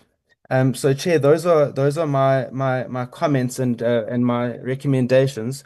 I also just want to put it on record, Chairperson, that I'm not too sure, and this is perhaps a question for the Minister and the Deputy Minister, but I have received a tip-off recently regarding there being money handed between the IDT and members of Parliament. And I think this is really concerning, and I'm not saying that this is an allegation or whatnot, perhaps it is an allegation, but this is something that we should take quite serious note of because of exactly what has been deliberated here today regarding the onslaught against various members of the IDT and of the board, the minister, etc., etc. So I support what Honourable Kobe has said. And then lastly, I think just another question to the chairperson of the board. I think considering, Chairperson, that you are new to this position, considering the history of poor performance by the IDT, and particularly that of the executive, complete lack of leadership, corporate governance, financial management, deposing affidavits that have been spoken about in the legal court cases. This also very concerning to me, the lease agreement that has been in the media as well, that has been circulating. These are allegations, but I think they are very important. They're very important to be taken note of and to be investigated. They must be investigated. We cannot just stand by allegations that are made in the public and just leave them at that. So I want to know what the chairperson of the board is planning to do about these allegations, and particularly the poor performance by the executive over which the board serves. Thank you, Chair. Maybe before you step down, let me rectify you. The board chairperson is not new. When she was responding, she told you, she made even a reference of when she was still there and when she made a recommendation to the current CEO she is the one who made a recommendation. So I wanted you to clarify that we must not misquote to South Africans. Sipho? Thank you, Chair. I want to make a follow-up. Chair, I've asked a question on the selection committee because I believe that there's a selection committee that was appointed by the minister to facilitate the appointment of the new board. I wanted to know who are these people and how many are they? It is not answered. The second question that I want to ask, Chair, which I'm not really satisfied, is on the. I don't want it to be sound that I am against the chair of the board, but on the qualifications, because we can't. I'm just saying, if there are allegations, we can't just dismiss allegations because of saying people are being attacked or what. Is there any thorough investigation that was done, or an institution that the person has done that master's or whatever qualification? Have we verified with the authorities that they verified qualifications? I'm just saying, I want to know that because I can't. We have history, or we know that people, they can falsify their qualifications, they can fake their qualifications, they can do all those sort of things. But I'm just saying, where is the detailed investigation that was made? Can also answer that. The last one, Chair, I don't think we must premise our responses based on the court outcome. If we are answering the replacements of boards and whatsoever. But I'm just wondering if the minister says there were letters and whatsoever that were signed, why the minister disregard the process that led to those letters? For an example, ministerial appointments, they do not via interviews or whatsoever. But these ones, they went through interviews, they went through those processes that ordinary board members, they go through. So I'm just saying to myself, why do you disregard those processes and you only consider the letter or letters that were written? I'm not sure if there were errors in the letters or what. And another thing, I think if you can respond, that will be fine. Let me leave this one. Thank you very much.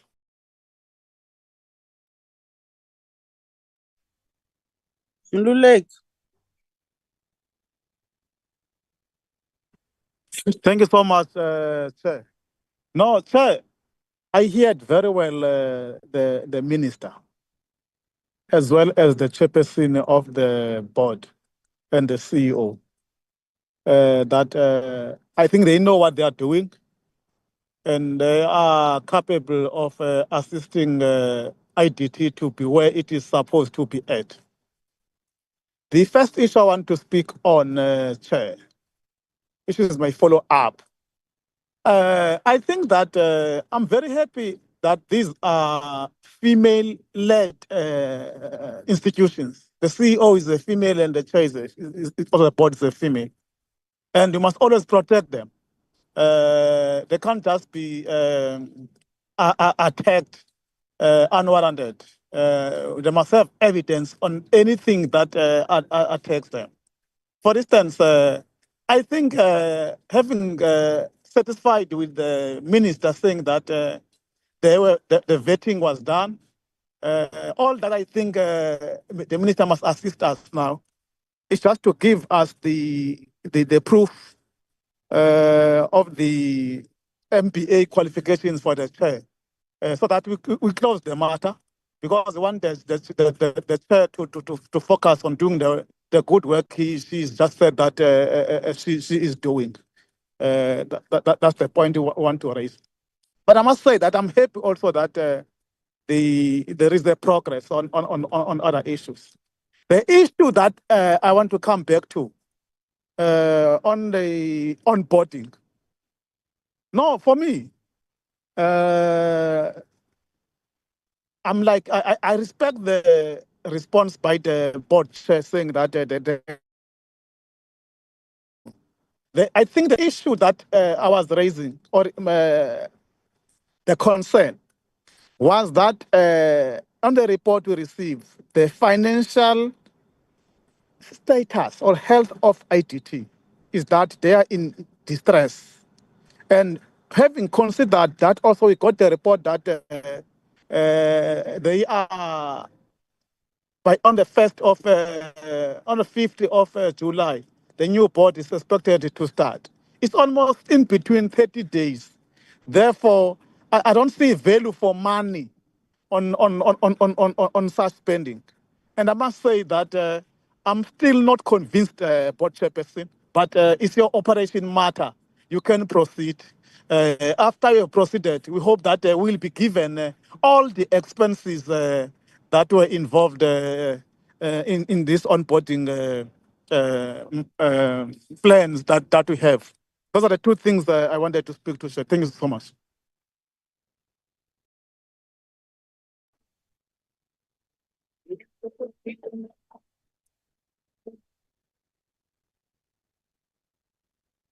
May I proceed, Honorable Murray?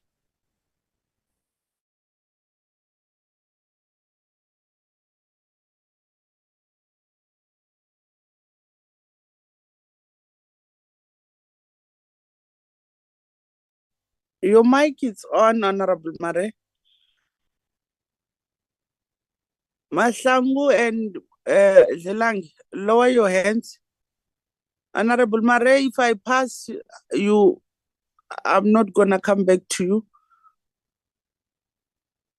Try to speak. Your mic is on.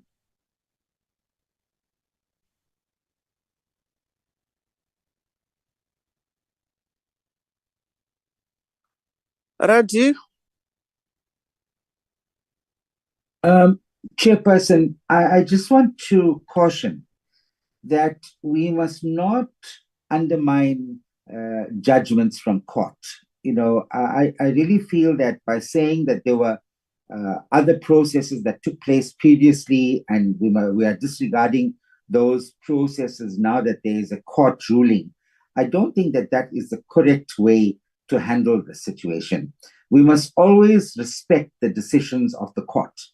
And in this matter, we have a ruling by the court. So I think we shouldn't talk about other processes and so on. Insofar as the issue of... Wait, Honorable Raji. I always question you members not to respond to each other, but raise your order, Mahlangu. I'm against ready to respond on my questions. And then even captured the question very wrong. I'm thinking that he must withdraw or ask his question directly. I was not even asking him. Thank you very much. Let me then rephrase my question. Let me do that. I think the minister can advise. But you are not giving me a chance to make a ruling, Raji. Sure. I always, when I started this meeting, especially actually, you are attempting to do for the second time, but always it's done by Honorable Bath, and I choose not to respond to him and keep quiet. Members, you are oversight players. You are the ones who must seek a response from the invitees, be it the department, the entities, or whoever has been invited to the committee. But you exchange words amongst yourselves, and we are going to lose focus. You are deteriorating. The decorum of this meeting becomes, unquestionable because of how you are behaving. I don't know whether they said they are unable to respond to yourselves, then you want to respond to your good self. I am not sure, but Honorable Reddy, can you make a follow-up? It's time for follow-ups. Yeah, can thank go you. straight to a follow-up Yes, and don't in the light preamble. of the fact that there is a clear ruling by the court, will the Honorable Minister tell us what is then going to be done now that we've had a chairperson who was illegally appointed? What happens to the decisions taken by the board and all of that? A simple question. Honorable Murray, are you still there? Are you still trying to open your mic? It's your time. Thank you, Reggie. You may lower your hand. Honorable Murray.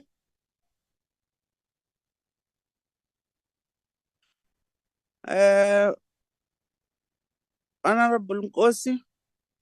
No, thank you very much, Chair. I think Honorable Reddy has just covered me when he asked about the appointment of the chair, which is illegal. And Chair, I want to also join my colleagues by saying, yes, indeed, we heard the minister responding by saying the matter was in court, and in court the ruling is there.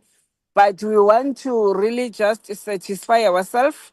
I think when they said they will bring the report, we want the report to be detailed as to see the qualifications, the advert, everything, because it's our duty to oversight, Chair, as you are indicating. Lastly, Chair, the issue of the department for not committing to IDT. I heard the response, but really I'm not satisfied, because if the funding is stopped and the IDT, we're expecting DT to perform their duties. But if the department does not give the support, let's hope that in this coming financial or out of the business case, we will get a clear answer as to how are they intending to assist IDT really, because they must assist IDT. Thank you very much, Chair. Honorable Malre, that's your last chance. If you are no longer speaking, lower your hand so that I can... Oh, try to speak, Honorable Malre.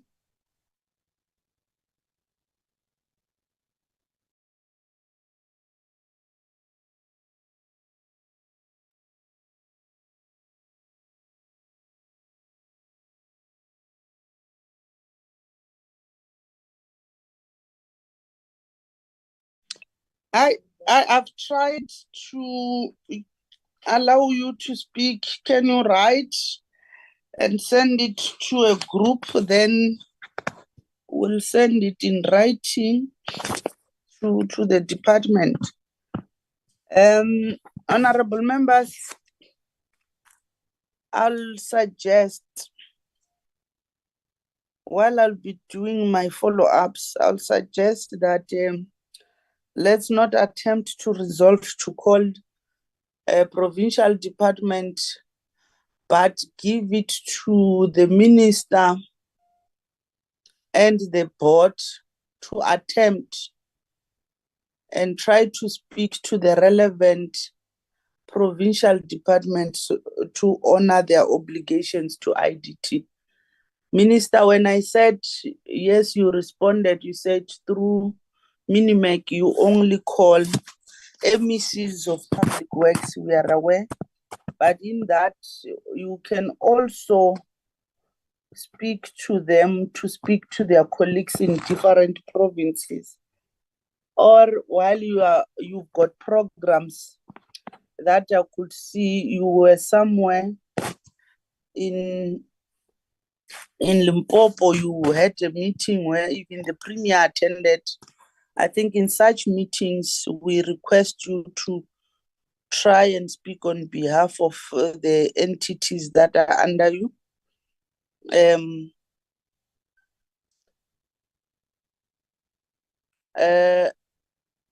Okay, Honorable Mare wrote on the platform, he says, please ask that select committees of the NCOP to assist with money owed by the provinces and the department. Yes, we'll also go through, I'm not sure whether I read it correctly, because somewhere you have just made abbreviations, and abbreviations are not certain. I'm not sure whether it means that, but I think, yes, we must also go to the root of the NCOP. Even the IDT, when they go and appear to the NCOP together with Babu Mtombeni, must do and make that request. Minister, when I made a question to yourself, I even asked that, what are the qualifications, minimum qualification? You know, here we must be dealing with something else. A minimum requirement or a minimum qualification that is needed to be a board member before whether you become a chair or not. And we need to acknowledge, of course, Dlelange, that these are two capable women who are leading this entity, and we need to also encourage and support them. But the minimum requirements, because the allegation, it's made on masters, but if when you advertised, did you advertise that strictly you need masters?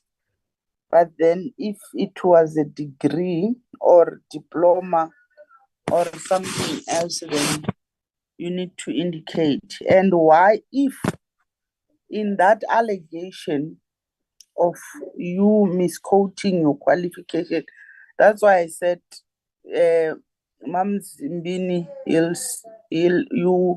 you are here. I don't think you'll take an offense if you respond yourself.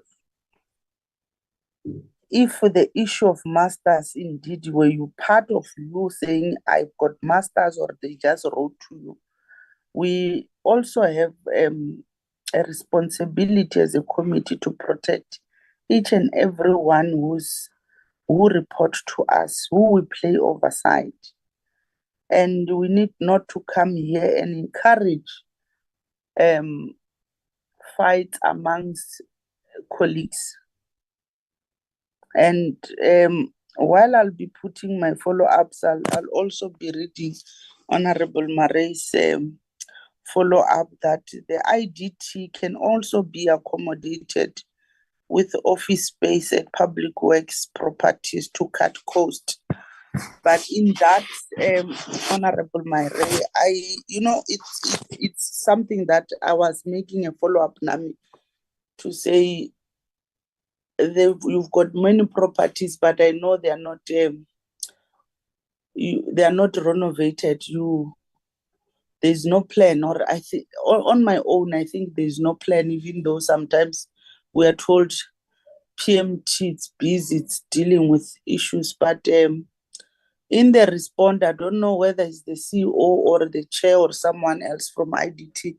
They said they own the building. There's just some technicalities that we really don't understand better. But those technicalities must be raised sharply to us so that we understand the issue of leasing and owning the building. If the building is yours, then is it rates and taxes that you are not paying to the municipality, or is it something else? So what I also want to put it clear to members, we need not to mix issues. The letter that was sent by the speaker, the minister confirmed that it's not the same people who went to court, meaning we have an obligation, as the letter written to us by the speaker, to entertain the matter, be it as it was written to us in May, but they wrote to the speaker, or they dated their letter in March to the speaker, meaning the department and the minister. It's just going to be the same with tracking of resolutions wherever, according to the program, because our program is squashed. Avoiding the fact that you are not prepared, you are not ready in time. I'm going with powers invested in me, going to look into the program. Where I find a slot, I'll instruct. I'm not going to ask Nola. I will instruct and underline that.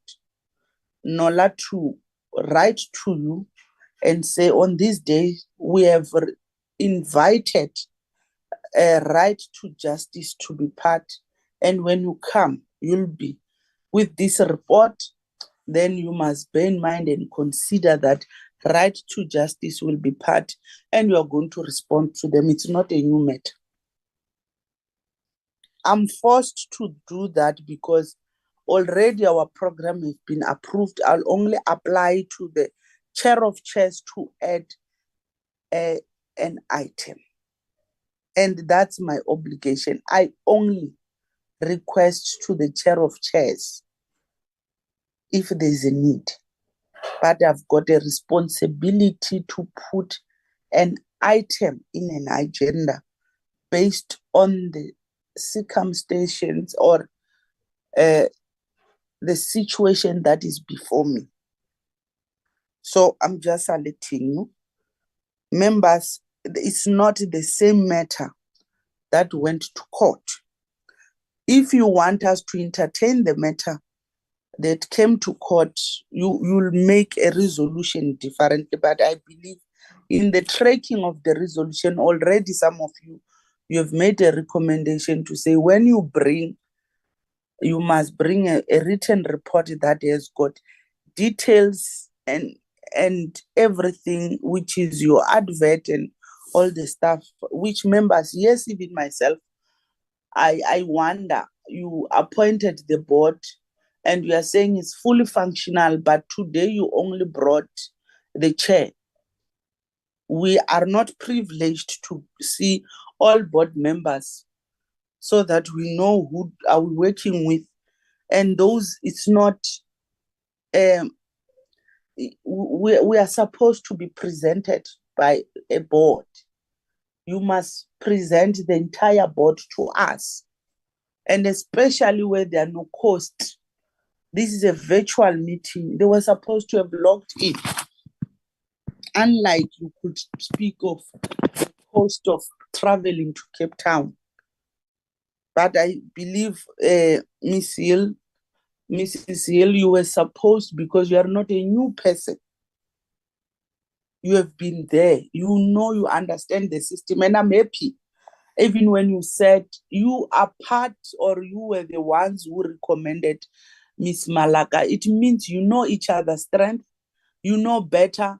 My common sense just tells me there was a drop or a deterioration because those who came after you could not have a better relationship with the administration. But this administration, it's yours, it's your product. That's why when I questioned, I said to you, put me into confidence and tell me within few months that you were reappointed, the report that is presented to us, that has hope and a light. Is it because you are back because you know better the entity? Is it your result because already you are not a new person?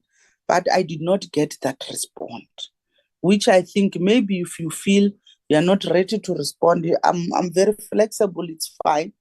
But then it will just sit with me to say, okay, it means you are capable when you are together with Miss Malaka. You'll take IDT to heights. You'll go back to your old doings where you even recommended her, where you saw the capacity. The two of you are going to make it a point. And with the relationship that you have mentioned, or professional, there is no way.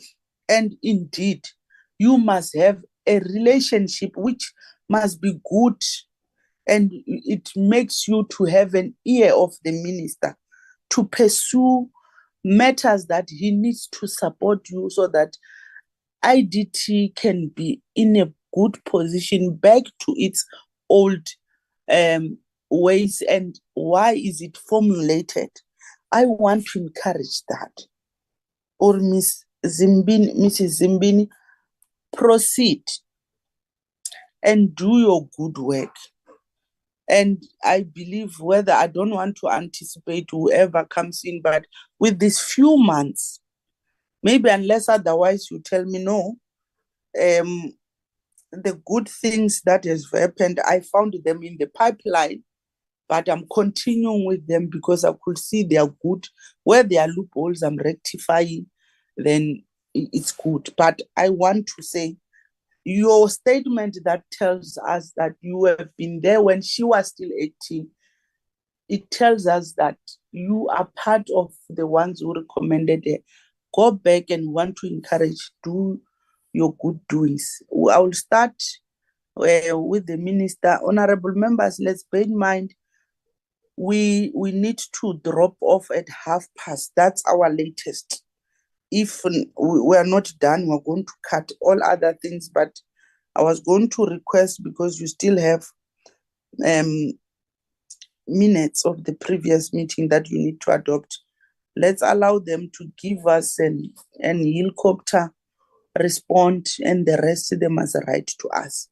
Minister, you may start. And I think now it's only the minister and the chairperson of the board who must respond. If they are pressing with other follow-up questions, I'll agree to the CEO of the IDT. The rest, we are fine with you. Minister, take it off. Thank you very much, Chairperson.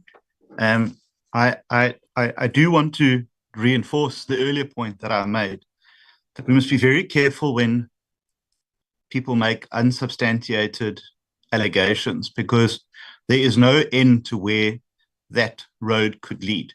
We could make allegations that someone is a predator, or someone has committed some crime against women and children. And without evidence, these things seek to destroy people's reputations. And I really, again, want to caution how we view NGOs that have no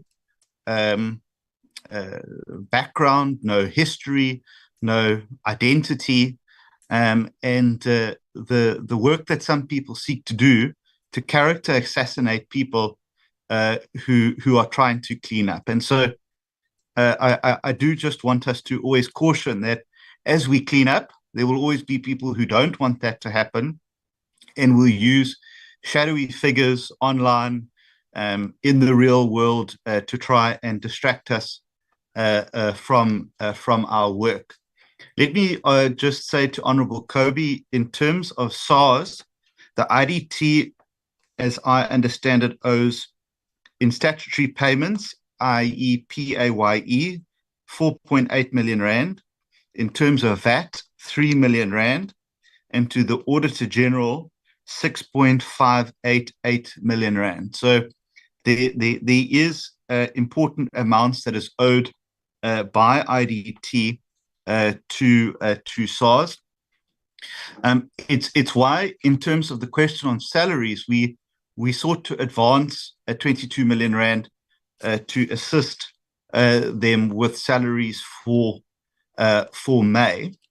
I just want to speak to a question that Honourable Nkosi raised, and that was the apparent lack of financial assistance for the 2024-2025 year. And on slide 6, it's very clear that those amounts have been contributed due to deficits. Those are not sort of budgets that we cut from the IDT, but those were the inability of the IDT to meet its financial obligations. And as the DG correctly pointed out, that our baselines are exhausted. There is nothing left. We've been cut to the bone that we cannot support anybody, quite frankly. And if we were to do so, we would be then compromising the operations of the department to make up for the deficits of the IDT in that financial year and going forward. And that's why we've adopted the approach that said that we want Treasury assistance to be provided to them, because the money does not exist within our baseline.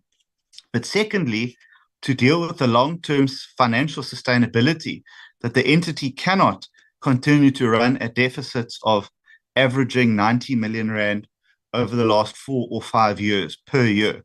It's just simply unsustainable, and the department doesn't have that kind of money, or else we will have to start cutting from other projects, which I'm sure members don't want to see us to do. So we have to take the long-term view on this.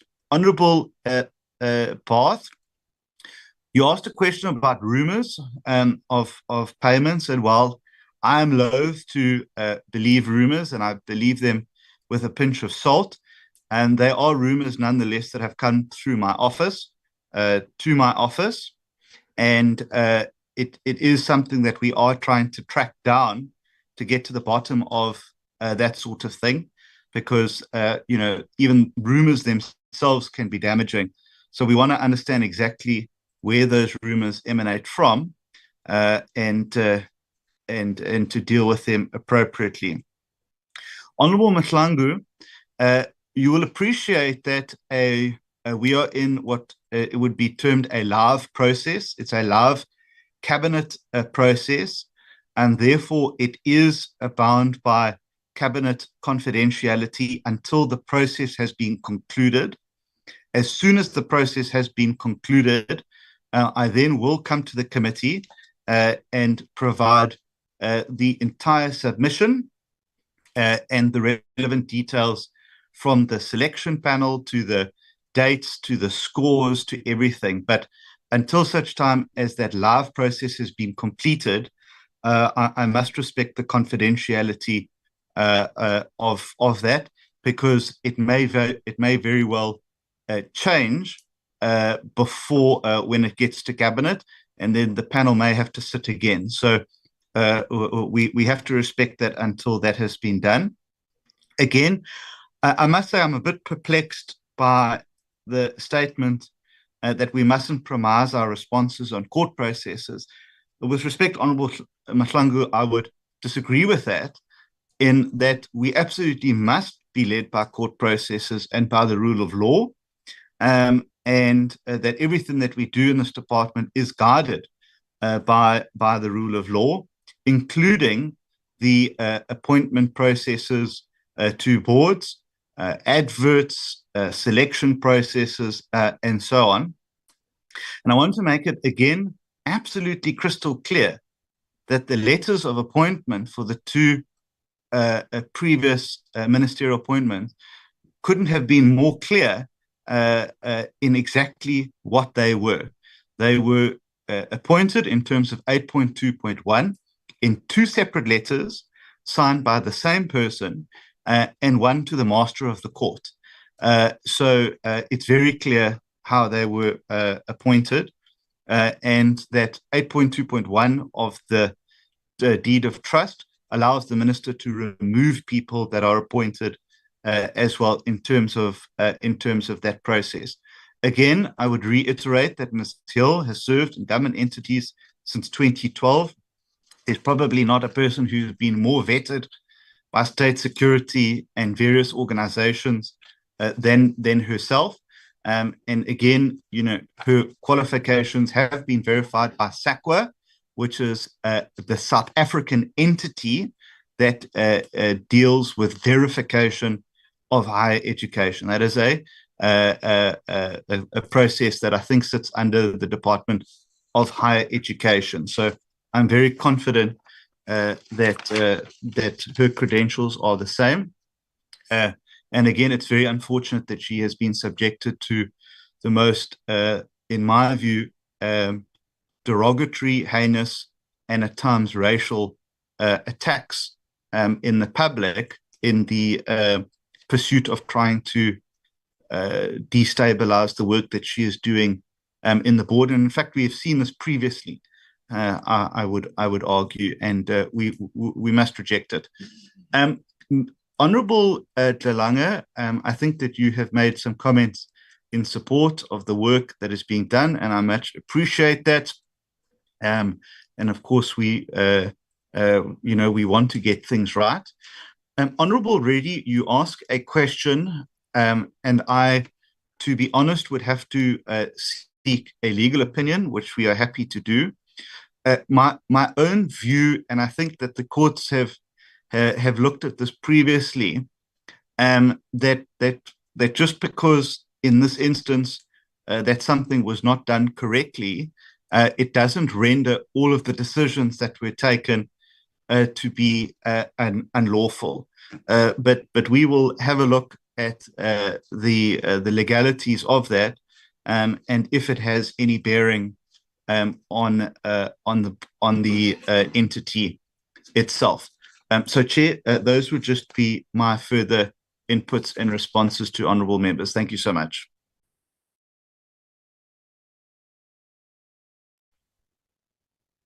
Chair of the board.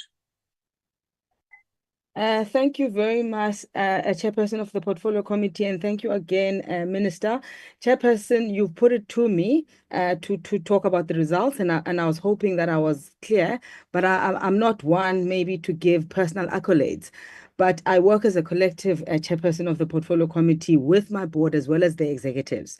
So any efforts that we make as a collective are a collective effort and not just on my own. Where there are personal wins, it would be how I drive the agenda, how I drive the conversations, and how I interact with the ministry, because that is well within my delegated mandate. So I'm hoping I'm helping, and we have our governance, our subcommittees and how they're functioning, the conversations we're having, the assistance that we've given to management to be able to get some money from DPWI, those happened within my return. And those are not just personal accolades, because it wouldn't have happened without the CEO and the CFO as well as the ministry.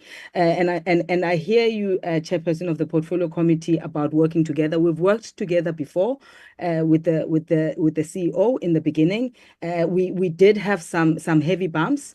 And we are looking to see how we can work towards a better and a cohesive working relationship. And you've also asked on the academic qualifications. Chairperson and maybe the member who's been wanting an investigation.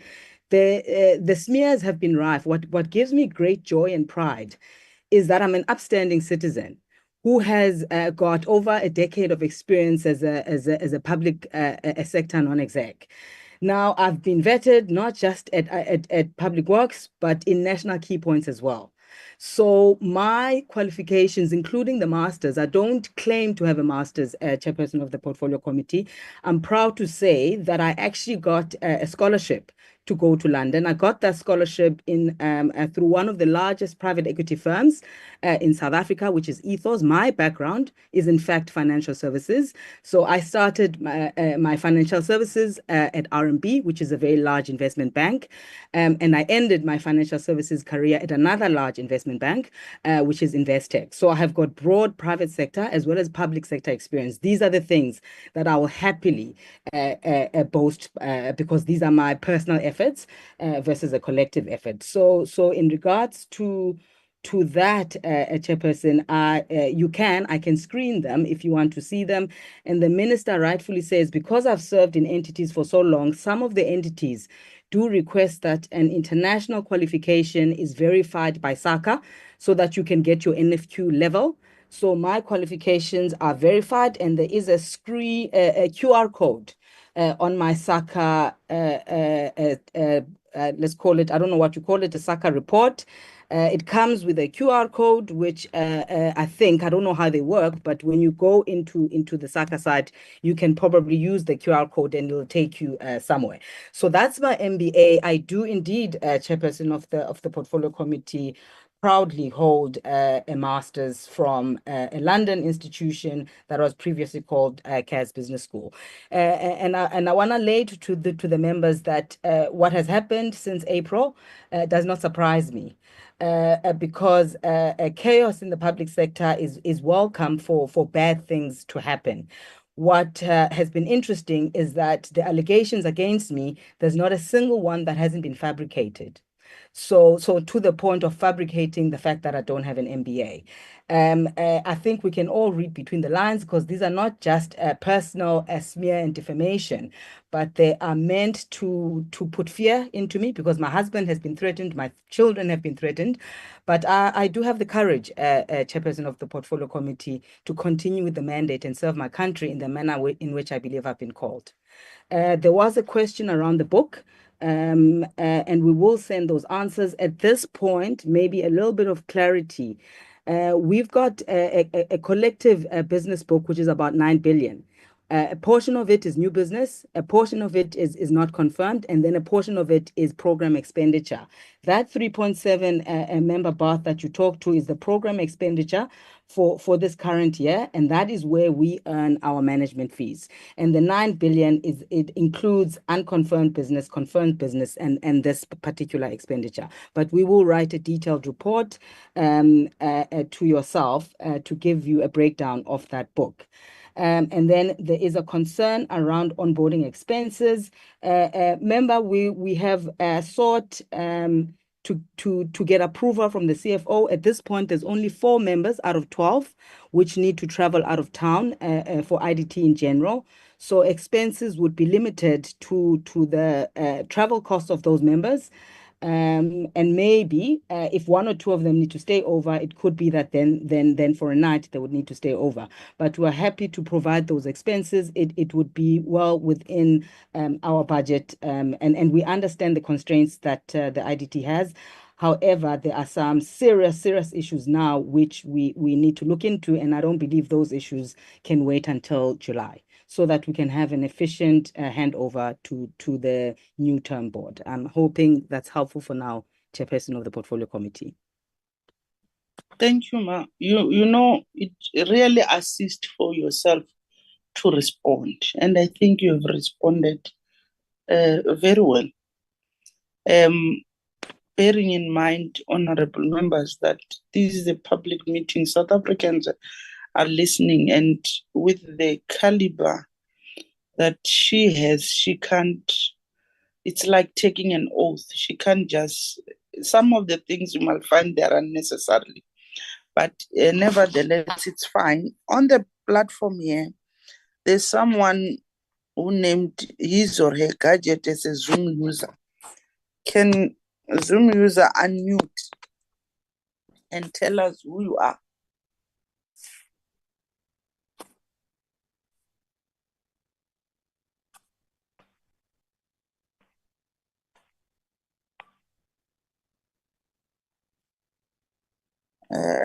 In the absence of that, let's just think maybe it's a media person, but this person, Ms. Zimbini, she says, what is the name of the London institution you got your MBA from? Before I could move. Chairperson, just point of order. No. But I did not recognize you. I saw you have raised your hand. You are not recognized. Ma'am Zimbini, are you willing to respond to that? You have got a right whether to respond or not for now. Yes, Chairperson, it's not a problem because my certificates are right in front of me. It was when I registered in 2008. It was called CAS Business School, City University London. It's still part of City University London, but the institution has been renamed to Baines or Bain. I don't quite know, but my certificate says CAS Business School, City University London. Thank you, ma'am. Thank you, honorable members, and Nola, can you flight back the agenda? I want to take this opportunity that we have deliberated further and want to appreciate your recommendation, members, that we must start at 9. At least it has been very fruitful, and with assistance, we hope next week, Minister and the team in our next meeting, if we'll be having this item on the agenda of tracking down resolutions before we will send those outstanding matters or what we have requested in writing to NOLA. Therefore, it will be escalated to members. We must not take time like today where we had to engage about resolution tracking. It also takes our time unnecessarily, but if you could send it in time, Minister, or encourage your staff to respond in time, then we limit even the issue of deliberating on things that we were supposed not to deliberate on. I'll allow you and release the IDT. While you'll have something to respond, send it via the department, and department will send it to NOLA. I'll release you and want to appreciate and thank and hope that the recommendation we made, Ms. Zimbini, for you to follow up on the department from provinces so that you get a proper payment and pursue further together with the ministry. You'll do good. Now I've got hope in the IDT. I've got hope that you'll be self-sustainable. If what you presented today, it is indeed in practicality. Thank you. You may be released. Thank you, Chair. Minister, you can wrap up within a second. We are left with a minute. Chairperson, as they would say in the court, I have no further arguments to make. Thank you. Thank you, Minister and the team. You may be released yourself. You can excuse yourself and do other things. Honorable members, let's steal 5 minutes and do the minute. Nola, can you go through the minutes very quickly?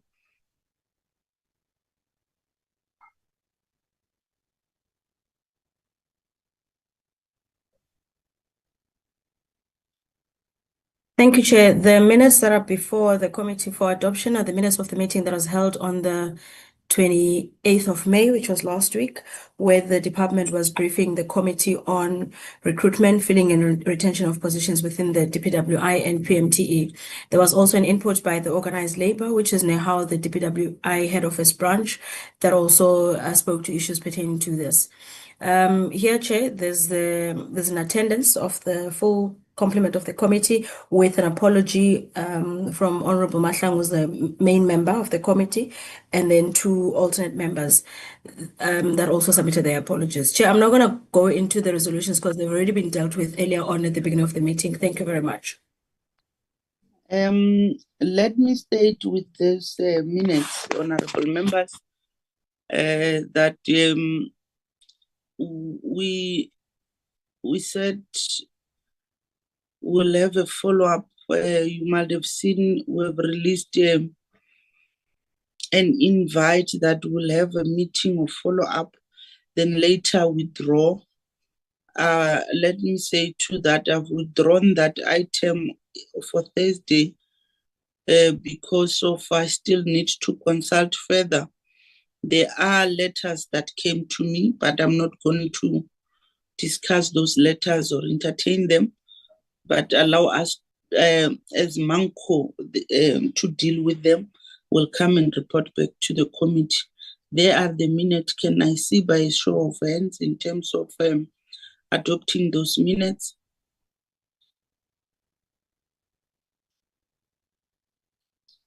Honorable Marie?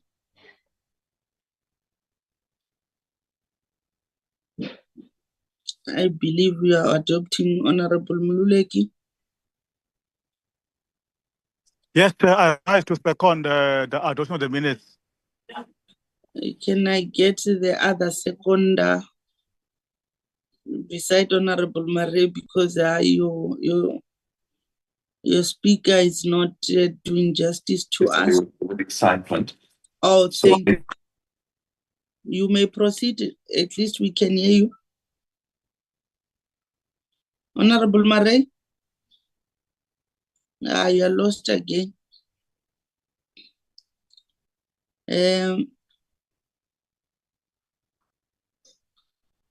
Honorable Marie, try. Earlier on it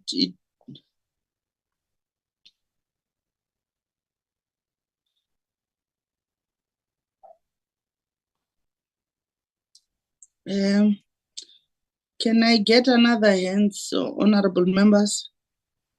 That positive Chair? ANC comments and this one, that's a family inspired. Oh, But now they also others saying, yeah, Nkosi, Chair. saying that you'll see. Mamposi, for the sake of recording, But the interesting thing, look at that you get when you ask for insights. it's fine, Mamposi. I Can think I we must get just get out of this. a review that objects the minutes? In absence of none, then the minutes have been adopted. What's the next item, Nola? That will be the very last item, Chair. Just before you close the meeting, just a reminder that next week's meeting on Wednesday will be jointly with the Portfolio Committee on Defense and Military Veterans. And I think I've been informed that the PC on Human Settlements as well will also be part of that meeting. We'll get the exact venue because when I liaised with my colleague earlier on, we realized that the venue that there currently is quite small and might not be sufficient for the delegation. So we're looking at alternative venues, then we'll inform the committees relatively. Thank you, Chair. Next week, is it the one of the 11th? Yes, Chair, correct. Okay, because it will be a joint of the three committees. Yes, I think I got that. It will be a joint of the three, or maybe I must start with the issue of NBA as well, which is Home Affairs. They requested that they want to be part of us, honorable members. That's why we had to remove that one stop border post into the agenda. They did not want to undermine the committee, but the minister wishes to be part, and the team, they requested us to move them to another date where we'll indicate, but they've shown us where they are available. We're still going to look around and check whether we can accommodate them. So you must not be surprised. Lastly, before I move, I got an invite. Oh, it's the 2nd of July. Thank you, Nona. Lastly, before I move, there is an invite. I will try to apply to the House Chair or Chair of Chairs for that invite from the Department of Public Works, where there's an event in KZN, but my decision is that we'll only request members who are residing in KZN to attend that event, because the letter says it's an invitation to contractor development outreach roadshow. It will be somewhere in Royal Showground, Pietermaritzburg. And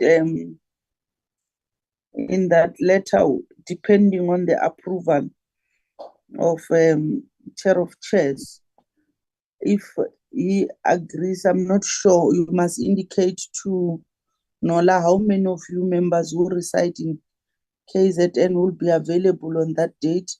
You'll also send the letter to the group, Nola. I know Bath and Rati, they are from KZN. I'm not sure with other ones, but assist me to know, and it will depend how many they will approve for Parliament to take responsibilities of the cost of you traveling. You might not be staying in Pietermaritzburg or something, or you are residing far from Pietermaritzburg. So we'll indicate when we get a response. If they approve, all of you will go. If not, it's 2, 3. I'll have to make a decision. So don't be surprised with that. I think it will be proper. I know we've been told in the chairperson's meetings, normally the invitations are not priority because they eat on the budget of the portfolio. The reason why sometimes when we apply for an oversight, we are told our money has been exhausted is because of that. We're told that we must prioritize our own programs rather than the invitations. So I'm just saying it up front, but we'll inform members who will be approved to go and attend based on that invitation and the response from the Chair of Chairs office. In the absence of non-honorable members, let's prepare to log in. I believe today is Wednesday, yes. The sitting started at 3, but you must start to prepare and log in at 2. I want to thank and take this opportunity to officially adjourn this meeting. Thank you.